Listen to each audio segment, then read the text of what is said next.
मनजीत कुछ करो बेटा है ना, प्राउड फील करवाओ, या तुसी सोचा होना कि अज अपने पापा को प्राउड फील करवाना है, कुछ करना है, करो पैर चक्या होना। तुसी भी सोचा होना कि यार पता नहीं कितना स्ट्रगल होएगा, की होएगा। फिर एक ऐसा दिन आता है जो वाकई मैनू पूरा यकीन है कि तुहानू डेली के पता नहीं कितने फोन आते होने कि सर काम दवा दो, सर काम दवा। ਤੁਸੀਂ ਅੱਜ जो एक्टिविटी की है ਉਹਦਾ फल कल मिल जाए या परसों मिल जाए, या ਅੱਜ सिर्फ ਅਸੀਂ सोची जाइए कि भी यार कल मेरा फ्यूचर ऐसे होगा। सोचने नाल होना नहीं, वो करन नाल होना है। फेलियर बहुत अच्छी चीज़ है। जब तक तुसी कभी फेल नहीं होगे तुहानू ना सक्सैस की वैल्यू समझ आनी है, ना तुहानू ये पता चलना कि किसी प्रोजेक्ट के उत्ते। और उस तो भी वध जे फेल हो गए तो इंस्टेड ऑफ कि असीं उत्ते क्रिब करिए या उत्ते रोईए, जे असीं ये जरूर जानीए कि होए क्यों। ਜਦੋਂ ਮੈਨੂੰ जॉब कह के रखी गई सी तो मैंने कहा कि भी ये बड़ी वड्डी कंपनी है तो इतने बड़े ਵੱਡੇ प्रोजेक्ट होंगे है। तो और मैनू भी सीगा कि मैं बाहरों पढ़ के आया तो थोड़ा चलो कुछ ना कुछ।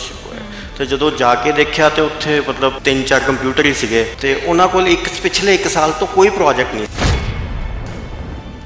कई बारी चीज़ तुहानू पता इदा ना कि तुहानू देखण नू वड्डी लगती है, लेकिन जो तुसीं थोड़ा जा स्टडी करो तो फिर आ जाता है।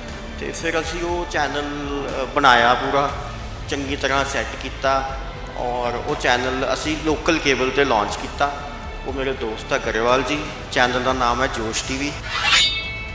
जिवें तुहाडे सीरीयल्स आते हैं या एनीथिंग कोई भी शोज़ आ, फिर तुसीं सब तो पहले लाइक मैनेज करना तो ऑबवियसली टफ रहिंदा है, इन्ने फोन्स चकना, इन्ना कुछ दिन दे विच करना, बट वो तुहाडे जॉब है ना, तुहाडा काम है। लेकिन फिर तुसीं सब तो पहले देखते कि हो कि अच्छा कुछ तो होंदा है ना, क्योंकि तुहानू इन्ना एक्सपीरियंस हो गया, किसी को देखते सार तुहानू पता लग जाता होगा कि यार ये बंदा कर सकता है। सो सब तो पहले की चीज़ तुहानू जिहड़ी क्लिक करती है भी ये बंदा कर सकता है। सत श्री अकाल जी, तुसीं देख रहे हो डेली पोस्ट पंजाबी। मैं आकांक्षा सोडी ते दर्शकों, अक्सर मैं उन्होंने नाल इंटरव्यू तो किया है जिन्होंने इंडस्ट्री दे विच काम मिलिया, उन्हों की स्ट्रगल स्टोरी सी किद्दां ਉਹ अपना ਜਿਹੜਾ ਕੰਮ ਲੈਣ ਦੇ ਵਿੱਚ ਹਾਸਿਲ, ਉਹਨਾਂ ਨੇ ਜਿਹੜਾ ਕੰਮ ਹਾਸਿਲ ਕੀਤਾ ਉਸ ਨੂੰ ਲੈਣ ਦੇ ਵਿੱਚ ਕਾਮਯਾਬ ਹੋ ਪਾਏ। ਤੇ ਜਦੋਂ ਅਸੀਂ ਇੰਡਸਟਰੀ ਦੇ ਵਿੱਚ ਆਉਂਦੇ ਹਾਂ ਨਾ, ਤੇ ਸਭ ਤੋਂ ਪਹਿਲੇ ਸਭ ਬੰਦੇ ਸੋਚਦੇ ਕਿ ਆਉਂਦੇ ਸਾਰ ਨਾ ਅਸੀਂ ਇੱਥੇ ਲਿੰਕ ਬਣਾਈਏ। ਹੁਣ ਤਾਂ ਖੈਰ ਸੋਸ਼ਲ ਮੀਡੀਆ ਆਉਣ ਤੋਂ ਬਾਅਦ ਹਰ ਕਿਸ ਦਾ ਜਿਹੜਾ ਕੰਟੈਂਟ ਹੈ ਸੋਸ਼ਲ ਮੀਡੀਆ 'ਤੇ ਜਾਂਦਾ ਹੈ। ਕੁਛ ਲੋਕ ਸੋਸ਼ਲ ਮੀਡੀਆ ਤੋਂ ਫੇਮਸ ਹੋ ਜਾਂਦੇ ਨੇ ਅਤੇ ਕੰਮ ਦੇਣ ਵਾਲੇ ਉਹਨਾਂ ਨੂੰ ਉੱਥੋਂ ਪਿਕ ਕਰ ਲੈਂਦੇ ਨੇ। ਲੇਕਿਨ ਅਗਰ ਮੈਂ ਅੱਜ ਤੋਂ 5 ਸਾਲ ਪਹਿਲਾਂ ਜਾਂ 10 ਸਾਲ ਪਹਿਲਾਂ ਦੀ ਗੱਲ ਕਰਦਾ, ਸਭ ਦੇ ਦਿਮਾਗ ਦੇ ਵਿੱਚ ਇਹ ਹੁੰਦਾ ਸੀ ਕਿ ਕਿੱਦਾਂ ਇੰਡਸਟਰੀ ਦੇ ਵਿੱਚ ਅੱਗੇ ਵਧਣਾ, ਕਿੱਦਾਂ ਐਕਟਰ ਬਣਨਾ, ਕਿੱਦਾਂ ਸਿੰਗਰ ਬਣਨਾ, ਲਿੰਕ ਕਿੱਦਾਂ ਬਣਾਈਏ। ਲਿੰਕ ਬਣਾਉਣੇ ਕਿੰਨਾਂ ਨਾਲ ਹੈ? ਕੰਮ ਦੇਣ ਵਾਲਿਆਂ ਨਾਲ। ਲੇਕਿਨ ਇੱਦਾਂ ਵੀ ਤਾਂ ਹੋ ਸਕਦਾ ਕਿ ਕੰਮ ਦੇਣ ਵਾਲਿਆਂ ਦੀ ਵੀ ਆਪਣੀ ਕੋਈ ਸਟਰਗਲ ਜਰਨੀ ਹੋਵੇ। ਕਿੱਦਾਂ ਜਦੋਂ ਕਿਸੇ ਦੇ ਆਫਿਸ ਦੇ ਵਿੱਚ ਅਸੀਂ ਕੰਮ ਕਰਦੇ ਹਾਂ ਅਤੇ ਹੌਲੀ ਹੌਲੀ ਇੱਕ ਐਮਪਲੋਈ ਬੌਸ ਦੀ ਜਰਨੀ ਜਿਹੜੀ ਹੈ ਤੈਅ ਕਰਦਾ, ਉਹ ਜਰਨੀ ਕਿੰਨੀ ਕੁ ਦਿਲਚਸਪ ਹੁੰਦੀ ਹੈ, ਅੱਜ ਇਹੀ ਤੁਹਾਨੂੰ ਦੱਸਾਂਗੇ। ਕਿਉਂਕਿ ਅੱਜ ਮੈਂ ਕਿਸੇ ਕੰਮ ਲੱਭਣ ਵਾਲੇ ਦੀ ਜਾਂ ਫਿਰ ਕਿਸੇ ਸਟਰਗਲਰ ਦੀ ਜਾਂ ਫਿਰ ਕਿਸੇ ਐਸੇ ਬੰਦੇ ਦੀ ਇੰਟਰਵਿਊ ਨਹੀਂ ਕਰਨੀ ਜਿਹੜਾ ਇੰਡਸਟਰੀ ਦੇ ਵਿੱਚ ਕੰਮ ਕਰਦਾ। ਕੰਮ ਉਹ ਵੀ ਕਰਦੇ ਨੇ ਲੇਕਿਨ ਉਹ ਬੜਿਆਂ ਨੂੰ ਕੰਮ ਦਿੰਦੇ ਵੀ ਨੇ। ਸੋ ਮੈਂ ਗੱਲ ਕਰ ਰਹੀ ਹਾਂ ਜ਼ੀ ਐਂਟਰਟੇਨਮੈਂਟ, ਜਿਹੜਾ ਰਿਪਰੈਜ਼ੈਂਟ ਕਰਦੇ ਨੇ as senior vice president Manjit Hans ji. ਸਤਿ ਸ਼੍ਰੀ ਅਕਾਲ ਸਰ। ਸਤਿ ਸ਼੍ਰੀ ਅਕਾਲ ਜੀ। ਸੋ ਜਿਵੇਂ ਕਿ ਮੈਂ ਕਿਹਾ ਕਿ ਅੱਜ ਅਸੀਂ ਤੁਹਾਡੀ ਜਰਨੀ ਜਾਣਨੀ ਹੈ ਕਿ ਕਿੱਦਾਂ ਜਦੋਂ ਤੁਸੀਂ ਵੀ ਇੱਕ ਏਜ 'ਚ ਵਿੱਚ ਐਸੇ ਹੋਗੇ ਜਦੋਂ ਤੁਸੀਂ ਸੋਚਿਆ ਹੋਏਗਾ ਯਾਰ ਪਾਪਾ ਨੇ ਕਿਹਾ ਹੋਣਾ ਕਿ ਮਨਜੀਤ ਕੁਝ ਕਰੋ ਬੇਟਾ ਹੈ ਨਾ, ਪ੍ਰਾਊਡ ਫੀਲ ਕਰਵਾਓ, ਜਾਂ ਤੁਸੀਂ ਸੋਚਿਆ ਹੋਣਾ ਕਿ ਅੱਜ ਆਪਣੇ ਪਾਪਾ ਨੂੰ ਪ੍ਰਾਊਡ ਫੀਲ ਕਰਵਾਉਣਾ ਹੈ, ਕੁਝ ਕਰਨਾ ਹੈ, ਕਰੋ ਪੈਰ ਚੱਕਿਆ ਹੋਣਾ। ਤੁਸੀਂ ਵੀ ਸੋਚਿਆ ਹੋਣਾ ਕਿ ਯਾਰ ਪਤਾ ਨਹੀਂ ਕਿੰਨਾ ਸਟਰਗਲ ਹੋਏਗਾ, ਕੀ ਹੋਏਗਾ। ਫਿਰ ਇੱਕ ਐਸਾ ਦਿਨ ਆਉਂਦਾ ਜਦੋਂ ਵਾਕਈ ਮੈਨੂੰ पूरा यकीन है कि ਤੁਹਾਨੂੰ डेली ਦੇ ਪਤਾ ਨਹੀਂ ਕਿੰਨੇ ਫੋਨ ਆਉਂਦੇ ਹੋਣੇ ਕਿ ਸਰ ਕੰਮ ਦਿਵਾ ਦਿਓ, ਸਰ ਕੰਮ ਦਿਵਾ ਦਿਓ, ਸਰ ਮੈਂ ਟੈਲੈਂਟਡ ਹਾਂ, ਸਰ ਮੈਂ ਇੱਦਾਂ ਕਰਨਾ। ਹੁਣ ਤੁਸੀਂ ਕੰਮ ਦੇਣ ਵਾਲੇ ਬਣ ਗਏ। ਸੋ ਇਹ ਜਰਨੀ ਕਾਫੀ ਇੰਟਰਸਟਿੰਗ ਵੀ ਰਹੀ ਹੋਏਗੀ ਅਤੇ ਹੋ ਸਕਦਾ ਹੈ ਕਿ ਥੋੜ੍ਹੀ ਸਟਰਗਲਿੰਗ ਵੀ ਰਹੀ ਹੋਵੇ। ਸੋ ਪਹਿਲੀ ਗੱਲ ਤਾਂ ਕੰਮ ਦੇਣ ਵਾਲੇ ਨਹੀਂ ਹੈਗੇ, ਕੰਮ ਲੈਣ ਵਾਲੇ ਆ। ਠੀਕ ਹੈ, ਕਿਉਂਕਿ ਕੰਮ ਲੈਣਾ ਪੈਂਦਾ ਔਰ ਜਿਹੜਾ ਕੰਮ ਹੈ ਉਹ ਦੋਨੋਂ ਸਾਈਡ ਤੋਂ ਇਕੱਠਾ ਹੀ ਚੱਲਦਾ ਹੈ। ਜਿੰਨੀ ਉਹਨਾਂ ਨੂੰ ਜ਼ਰੂਰਤ ਹੈ ਉਨੀ ਹੀ ਸਾਨੂੰ ਜ਼ਰੂਰਤ ਹੈ।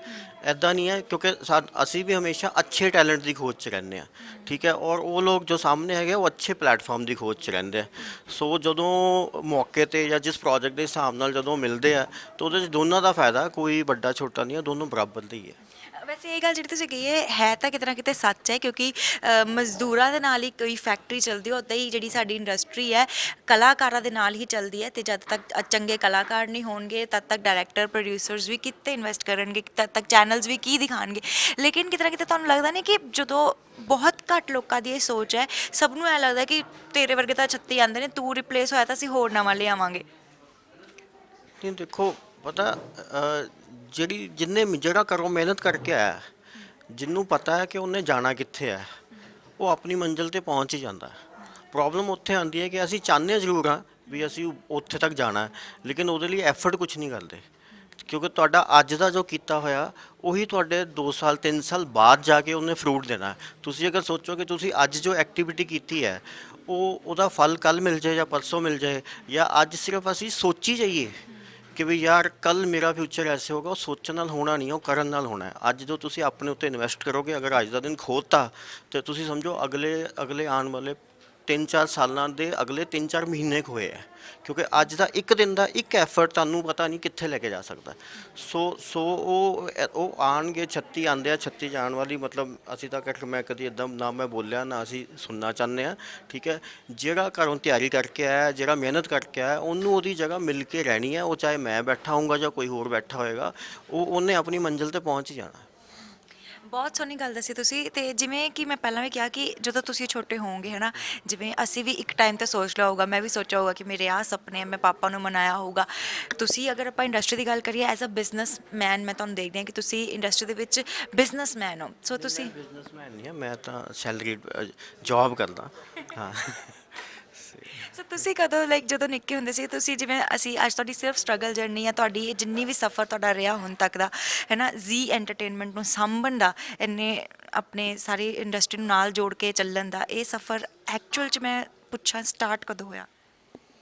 ਖੈਰ ਮਤਲਬ ਪਹਿਲੀ ਗੱਲ ਤਾਂ ਕੋਈ ਵੀ ਕਿਸੇ ਚੀਜ਼ ਨੂੰ ਨਹੀਂ ਸਾਂਭਦਾ, ਸਾਰੇ ਟੀਮ ਵਰਕ ਹੁੰਦੇ ਆ। ਨਾ ਮੈਂ ਇਕੱਲਾ ਜ਼ੀ ਪੰਜਾਬੀ ਨੂੰ ਸਾਂਭ ਰਿਹਾ, ਸਾਡੀ ਸਾਰੀ ਟੀਮ ਮਿਲ ਕੇ ਸਾਂਭਦੀ ਹੈ, ਠੀਕ ਹੈ। ਉਹਦੇ 'ਚ ਮੈਨੂੰ ਲੱਗਦਾ ਹੈ ਕਿ ਡਾਇਰੈਕਟਲੀ ਔਰ ਇਨਡਾਇਰੈਕਟਲੀ ਘੱਟ ਤੋਂ ਘੱਟ ਨਹੀਂ ਤਾਂ 500-600 ਲੋਕਾਂ ਦਾ ਪਾਰਟਿਸਪੇਸ਼ਨ ਹੈ, ਜੋ ਐਕਟਰਸ ਹੈ, ਜੋ ਡਾਇਰੈਕਟਰ ਹੈ, ਜੋ ਸਾਡੇ ਪ੍ਰੋਡਿਊਸਰ ਹੈ, ਜੋ ਸਾਡੇ ਟੀਮ ਵਰਕ ਹੈ, ਜੋ ਮੇਰੀ ਪ੍ਰੋਗਰਾਮਿੰਗ ਟੀਮ ਹੈ, ਜਾਂ ਹੋਰ ਬਾਕੀ ਸੋ ਸਾਰੇ ਮਿਲ ਕੇ ਚੀਜ਼ਾਂ ਬਣਾਉਂਦੇ ਆ।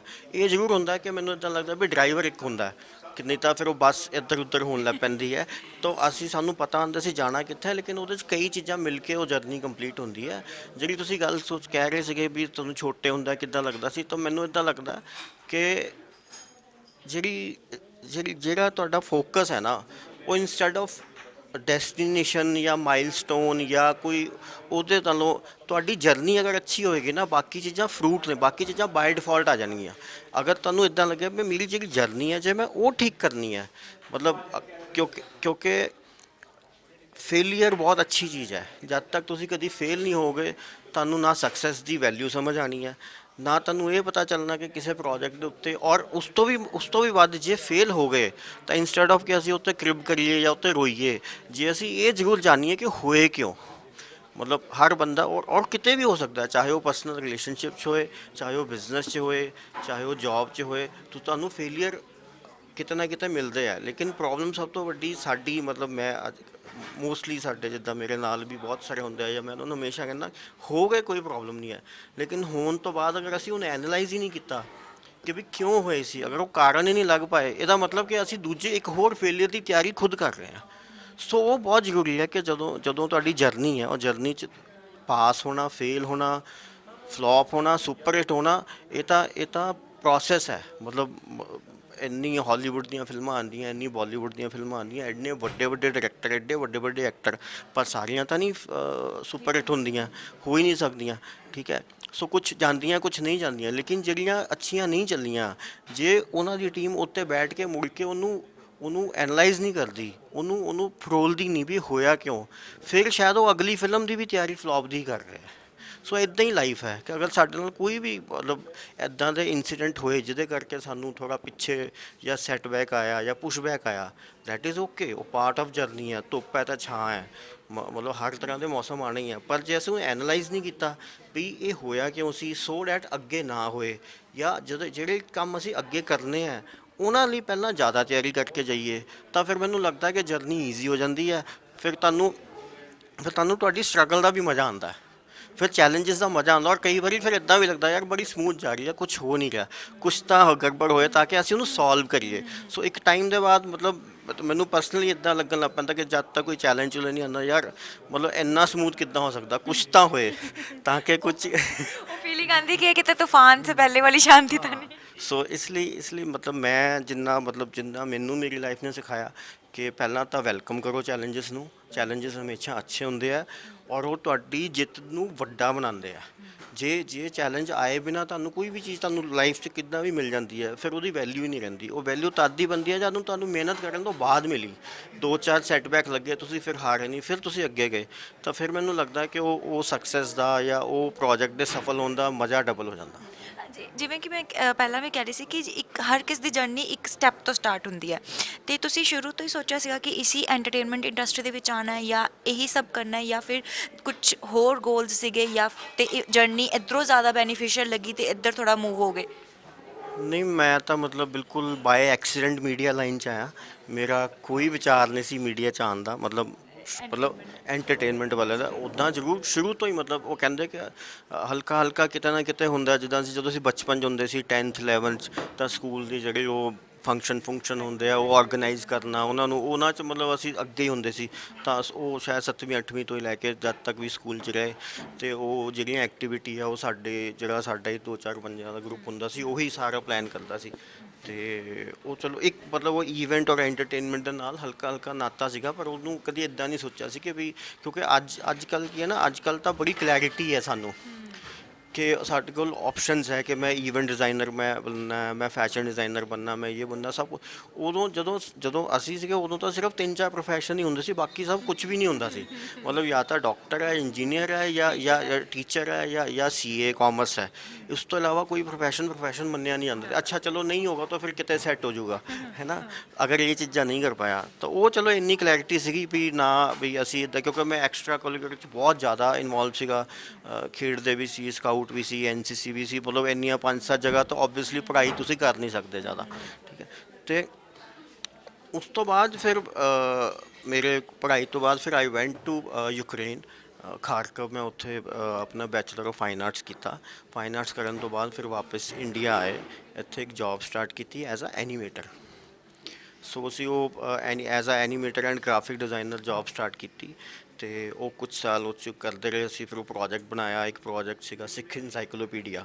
ਅਤੇ ਉਹ ਕੁਛ ਮਤਲਬ ਕਹਾਣੀ ਥੋੜ੍ਹੀ ਜਿਹੀ ਮਜ਼ੇਦਾਰ ਇੱਦਾਂ ਹੈ ਕਿ ਜਦੋਂ ਮੈਨੂੰ ਜੌਬ ਕਹਿ ਕੇ ਰੱਖੀ ਗਈ ਸੀ ਤਾਂ ਮੈਨੂੰ ਕਿਹਾ ਸੀਗਾ ਵੀ ਇਹ ਬੜੀ ਵੱਡੀ ਕੰਪਨੀ ਹੈ ਅਤੇ ਇੱਥੇ ਬੜੇ ਵੱਡੇ ਪ੍ਰੋਜੈਕਟ ਹੁੰਦੇ ਆ। ਅਤੇ ਔਰ ਮੈਨੂੰ ਵੀ ਸੀਗਾ ਕਿ ਮੈਂ ਬਾਹਰੋਂ ਪੜ੍ਹ ਕੇ ਆਇਆ ਤਾਂ ਥੋੜ੍ਹਾ ਚਲੋ ਕੁਛ ਨਾ ਕੁਛ। ਅਤੇ ਜਦੋਂ ਜਾ ਕੇ ਦੇਖਿਆ ਤਾਂ ਉੱਥੇ ਮਤਲਬ 3-4 ਕੰਪਿਊਟਰ ਹੀ ਸੀਗੇ, ਅਤੇ ਉਹਨਾਂ ਕੋਲ ਪਿਛਲੇ 1 ਸਾਲ ਤੋਂ ਕੋਈ ਪ੍ਰੋਜੈਕਟ ਨਹੀਂ ਸੀ। ਅਤੇ ਤੋ ਮੈਨੂੰ ਥੋੜ੍ਹਾ ਜਿਹਾ ਲੱਗਿਆ ਵੀ ਮੇਰੇ ਨਾਲ ਸ਼ਾਇਦ ਧੋਖਾ ਹੋ ਗਿਆ। ਉਹ ਜਿਸ ਬੰਦੇ ਦੇ ਥਰੂ ਰੱਖਿਆ ਸੀਗਾ, ਉਹ ਮਤਲਬ ਸਰਕਾਰ 'ਚ ਬੜੇ ਇਨਫਲੂਐਂਸਰ ਸੀਗੇ, ਬੜੇ ਉਹਨਾਂ ਦੇ ਪ੍ਰਬੰਧਨ ਦੀ ਕੰਪਨੀ ਸੀਗੀ। ਤਾਂ ਮੈਨੂੰ ਇੱਦਾਂ ਲੱਗਿਆ ਕਿ ਸ਼ਾਇਦ ਵੀ, ਫਿਰ ਮੈਂ ਇੰਸਟੈਡ ਆਫ ਕਿ ਉੱਥੋਂ ਮੈਂ ਰਿਜ਼ਾਈਨ ਕਰਦਾ ਜਾਂ ਉੱਥੋਂ ਮੈਂ ਉਹਨੂੰ ਚੈਲੰਜ ਲੈ ਲਿਆ ਵੀ ਕੀ ਪਤਾ ਇਹ ਮਤਲਬ ਕੁਛ ਵੇਟ ਕਰ ਰਹੇ ਹੋਣ, ਅਤੇ ਵੀ ਜੇ ਸਾਲ ਇਹਨਾਂ ਕੋਲ ਹੈ ਨਹੀਂ, ਇਹ ਤਨਖਾਹ ਕਿੱਥੋਂ ਦਊਗੇ ਮੈਨੂੰ, ਮੇਰੀ ਤਨਖਾਹ ਕਿੱਥੋਂ ਦਊਗੇ, ਆਪਣਾ ਕਿਰਾਇਆ ਕਿੱਦਾਂ ਕੱਢੂਗੇ। ਤਾਂ ਮੈਂ ਉਹਨਾਂ ਨੂੰ ਕਿਹਾ ਵੀ ਤੁਹਾਨੂੰ ਪ੍ਰੋਜੈਕਟ ਮਿਲੂਗਾ ਕਿੱਦਾਂ। ਉਹ ਕਹਿੰਦੇ ਯਾਰ ਸਾਨੂੰ ਨਾ ਪ੍ਰੈਜੈਂਟੇਸ਼ਨ ਦੇਣੀ ਪੈਣੀ ਹੈ, ਅਤੇ ਸਾਡੇ ਕੋਲ ਕੋਈ ਬੰਦਾ ਨਹੀਂ ਹੈ ਜਿਹੜਾ ਪਹਿਲਾਂ ਪ੍ਰੋਜੈਕਟ ਦੀ ਪ੍ਰੈਜੈਂਟੇਸ਼ਨ ਦੇ। ਫਿਰ ਮੈਨੂੰ ਕਦੀ ਆਉਂਦੀ ਨਹੀਂ ਸੀ, ਫਿਰ ਮੈਂ ਸਿੱਖਿਆ ਵੀ ਪ੍ਰੈਜੈਂਟੇਸ਼ਨ ਕਿੱਦਾਂ ਬਣਾਉਂਦੇ ਆ। ਫਿਰ ਅਸੀਂ ਜਾ ਕੇ ਦਿੱਤੀ, ਅਤੇ ਉਹ ਟੱਚਵੁੱਡ ਪਹਿਲੀ ਵਾਰ 'ਚ ਹੀ ਤੁੱਕਾ ਲੱਗ ਗਿਆ, ਜਾਂ ਜੋ ਰੱਬ ਨੇ ਲਿਖਿਆ ਸੀਗਾ ਉਹ ਪ੍ਰੋਜੈਕਟ ਉਹਨਾਂ ਨੂੰ ਮਿਲ ਗਿਆ। ਉਹ ਪ੍ਰੋਜੈਕਟ ਇੰਨਾ ਵੱਡਾ ਸੀਗਾ ਕਿ ਬਈ ਉਹਨਾਂ ਨੂੰ 17-18 ਬੰਦੇ ਰੱਖਣੇ ਪੈਣੇ ਸੀ, ਅਤੇ ਜਿੱਥੇ ਉਹਨਾਂ ਕੋਲ 4-5 EMPLOYEE ਸੀਗੇ ਉੱਥੇ ਉਹਨਾਂ ਨੇ 17 ਬੰਦੇ ਰੱਖੇ। ਅਤੇ ਉਹ ਪ੍ਰੋਜੈਕਟ ਸਿੱਖ ਇਨਸਾਈਕਲੋਪੀਡੀਆ ਜਿਹੜਾ ਅੱਜ ਗੋਲਡਨ ਟੈਂਪਲ 'ਚ ਇੰਸਟਾਲਡ ਹੈ। ਅਤੇ ਉਹ ਜਦੋਂ ਓਕੇ, ਸੋ ਉਹ ਪ੍ਰੋਜੈਕਟ ਜਦੋਂ ਅਸੀਂ ਸਟਾਰਟ ਕੀਤਾ, ਅਤੇ ਜਦੋਂ ਅਸੀਂ ਮੈਨ ਆਵਰ ਕੈਲਕੂਲੇਟ ਕੀਤੇ ਵੀ ਇਹ ਕਦ ਖਤਮ ਹੋਏਗਾ, ਤਾਂ ਸਾਨੂੰ ਸਮਝ ਆਇਆ ਵੀ ਇਹ 2 ਸਾਲ 'ਚ ਖਤਮ ਹੋਏਗਾ, ਅਗਰ ਅਸੀਂ ਇਹੀ 17-18 ਬੰਦਿਆਂ ਦੇ ਨਾਲ ਮਿਲ ਕੇ ਚੱਲਦੇ ਹਾਂ। ਅਤੇ ਫਿਰ ਥੋੜ੍ਹਾ ਕਰਦੇ ਕੋਈ ਪਲਾਨ ਨਹੀਂ ਕੀਤਾ ਸੀ, ਪਰ ਅਸੀਂ ਆਪਣੇ ਆਪ ਹੀ ਟਾਈਮ ਵਧਾਉਣਾ ਸ਼ੁਰੂ ਕਰਤਾ। ਟੀਮ ਨੇ ਖੁਦ ਹੀ ਮਤਲਬ 8 ਘੰਟੇ ਦੀ ਜਗ੍ਹਾ 12 ਘੰਟੇ ਕੰਮ ਕਰਨਾ ਸ਼ੁਰੂ ਕਰਤਾ, 12 ਦੀ ਜਗ੍ਹਾ 16 ਕਰਨਾ ਸ਼ੁਰੂ ਕਰਤਾ, 16 ਦੀ ਜਗ੍ਹਾ ਅਸੀਂ ਕਾਫੀ ਦਿਨ ਇੱਦਾਂ ਸੀਗਾ ਵੀ ਅਸੀਂ ਜਿੱਦਾਂ ਡਿਊਟੀਆਂ ਲਾ ਲਈਆਂ ਸੀ ਵੀ 16 ਘੰਟੇ ਤੂੰ ਕਰੇਗਾ, ਤੂੰ 3 ਘੰਟੇ ਘਰ ਜਾ ਕੇ ਸੋ ਜਾਏਗਾ, ਫਿਰ ਵਾਪਸ ਆ ਜਾਏਗਾ, ਇੱਦਾਂ ਕਰਕੇ। ਤਾਂ ਅਸੀਂ ਉਹ ਪੂਰਾ ਪ੍ਰੋਜੈਕਟ ਜਿਹੜਾ 2 ਸਾਲ 'ਚ ਅਕੋਰਡਿੰਗ ਟੂ ਮੈਨ ਆਵਰਸ ਖਤਮ ਹੋਣਾ ਸੀਗਾ, ਉਹ ਅਸੀਂ ਕੋਈ 1.25 ਸਾਲ 'ਚ ਖਤਮ ਕੀਤਾ। ਔਰ ਉਹ ਇੰਸਟਾਲ ਹੋਇਆ, ਸਕਸੈਸ ਹੋਇਆ, ਫਿਰ ਉਹ ਕੰਪਨੀ ਸੈੱਟ ਹੋ ਗਈ, ਵਧੀਆ ਹੋ ਗਈ। ਫਿਰ ਚਲੋ ਖੈਰ ਉਸ ਤੋਂ ਬਾਅਦ ਮੈਂ ਅੱਗੇ ਕੰਮ ਕਰਨਾ ਸ਼ੁਰੂ ਕਰਤਾ, ਹੋਰ ਕਿਤੇ ਚਲੇ ਗਏ, ਸਾਰਾ ਕੁਛ ਹੈ। ਅਤੇ ਫਿਰ ਇੱਕ ਦਿਨ ਕੋਈ ਸਾਡੇ ਦੋਸਤ ਸੀਗੇ, ਉਹ ਕਿਉਂਕਿ ਸਾਡੀ ਐਨੀਮੇਸ਼ਨ ਵਧੀਆ ਸੀਗੀ, ਸਾਰਾ ਕੁਛ ਸੀਗਾ, ਤਾਂ ਉਹ ਕਹਿੰਦੇ ਯਾਰ ਤੂੰ ਨਾ ਸਾਨੂੰ ਨਾ ਚੈਨਲ ਦੀ ਗ੍ਰਾਫਿਕਸ ਬਣਾ ਦੇ।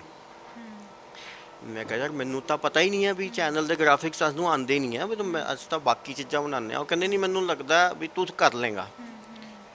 ਤੇ ਉਹ ਮਤਲਬ ਜਿੱਦਾਂ ਮੈਂ ਪਹਿਲਾਂ ਵੀ ਦੱਸਿਆ ਵੀ ਚੈਲੰਜ ਜਦੋਂ ਮਿਲਦਾ ਤਾਂ ਮੈਨੂੰ ਥੋੜਾ ਜਿਹਾ ਕਿੱਕ ਆਉਂਦੀ ਹੈ, ਹਾਂ ਯਾਰ ਕੁਝ ਹੋਇਆ। ਤੇ ਮੈਂ ਕਿਹਾ ਠੀਕ ਹੈ ਜੀ ਚਲੋ, ਮੈਂ ਕਿਹਾ ਦੇਖ ਲਓ ਗਾਰੰਟੀ ਨਹੀਂ ਹੈ ਮੈਨੂੰ ਆਉਂਦਾ ਨਹੀਂ, ਕਹਿੰਦਾ ਨਹੀਂ ਮੈਨੂੰ ਵਿਸ਼ਵਾਸ ਹੈ ਤੂੰ ਕਰ ਲੇਗਾ, ਤੂੰ ਕਰ ਲੈ। ਤੇ ਮੈਂ ਥੋੜਾ ਸਟੱਡੀ ਕੀਤਾ ਵੀ ਕਿੱਦਾਂ ਕਰਨਾ ਕੀ ਕਰਨਾ, ਤੇ ਉਹ ਥੋੜਾ ਸਮਝ ਗਿਆ। ਜਦੋਂ ਸਟੱਡੀ ਕੀਤਾ ਉਹ ਲੱਗਿਆ ਯਾਰ ਇਹ ਤਾਂ ਸੌਖਾ ਹੀ ਹੈ, ਕੋਈ ਇੰਨਾ ਔਖਾ ਕੰਮ ਨਹੀਂ। ਉਹ ਕਈ ਵਾਰੀ ਚੀਜ਼ ਤੁਹਾਨੂੰ ਪਤਾ ਇੱਦਾਂ ਨਾ ਕਿ ਤੁਹਾਨੂੰ ਦੇਖਣ ਨੂੰ ਵੱਡੀ ਲੱਗਦੀ ਹੈ, ਲੇਕਿਨ ਜਦੋਂ ਤੁਸੀਂ ਥੋੜਾ ਜਿਹਾ ਸਟੱਡੀ ਕਰੋ ਤਾਂ ਫਿਰ ਆ ਜਾਂਦਾ। ਤੇ ਫਿਰ ਅਸੀਂ ਉਹ ਚੈਨਲ ਬਣਾਇਆ, ਪੂਰਾ ਚੰਗੀ ਤਰ੍ਹਾਂ ਸੈੱਟ ਕੀਤਾ, ਔਰ ਉਹ ਚੈਨਲ ਅਸੀਂ ਲੋਕਲ ਕੇਬਲ ਤੇ ਲਾਂਚ ਕੀਤਾ। ਉਹ ਮੇਰੇ ਦੋਸਤ ਆ ਗਰੇਵਾਲ ਜੀ, ਚੈਨਲ ਦਾ ਨਾਮ ਹੈ ਜੋਸ਼ ਟੀਵੀ। ਉਹਦਾ ਲੋਗੋ ਵੀ ਮੈਂ ਡਿਜ਼ਾਈਨ ਕੀਤਾ। ਉਹ ਸ਼ੁਰੂ ਤੋਂ ਉਦੋਂ ਮਤਲਬ ਉਹਨਾਂ ਕੋਲ ਵੀ ਉਸ ਟਾਈਮ ਜੋ ਸਿਚੁਏਸ਼ਨ ਸੀ ਉਹ ਅਸੀਂ ਇਕੱਠੇ ਮਿਲ ਜੁਲ ਕੇ ਹੀ ਬਸ ਚਲਾਤਾ।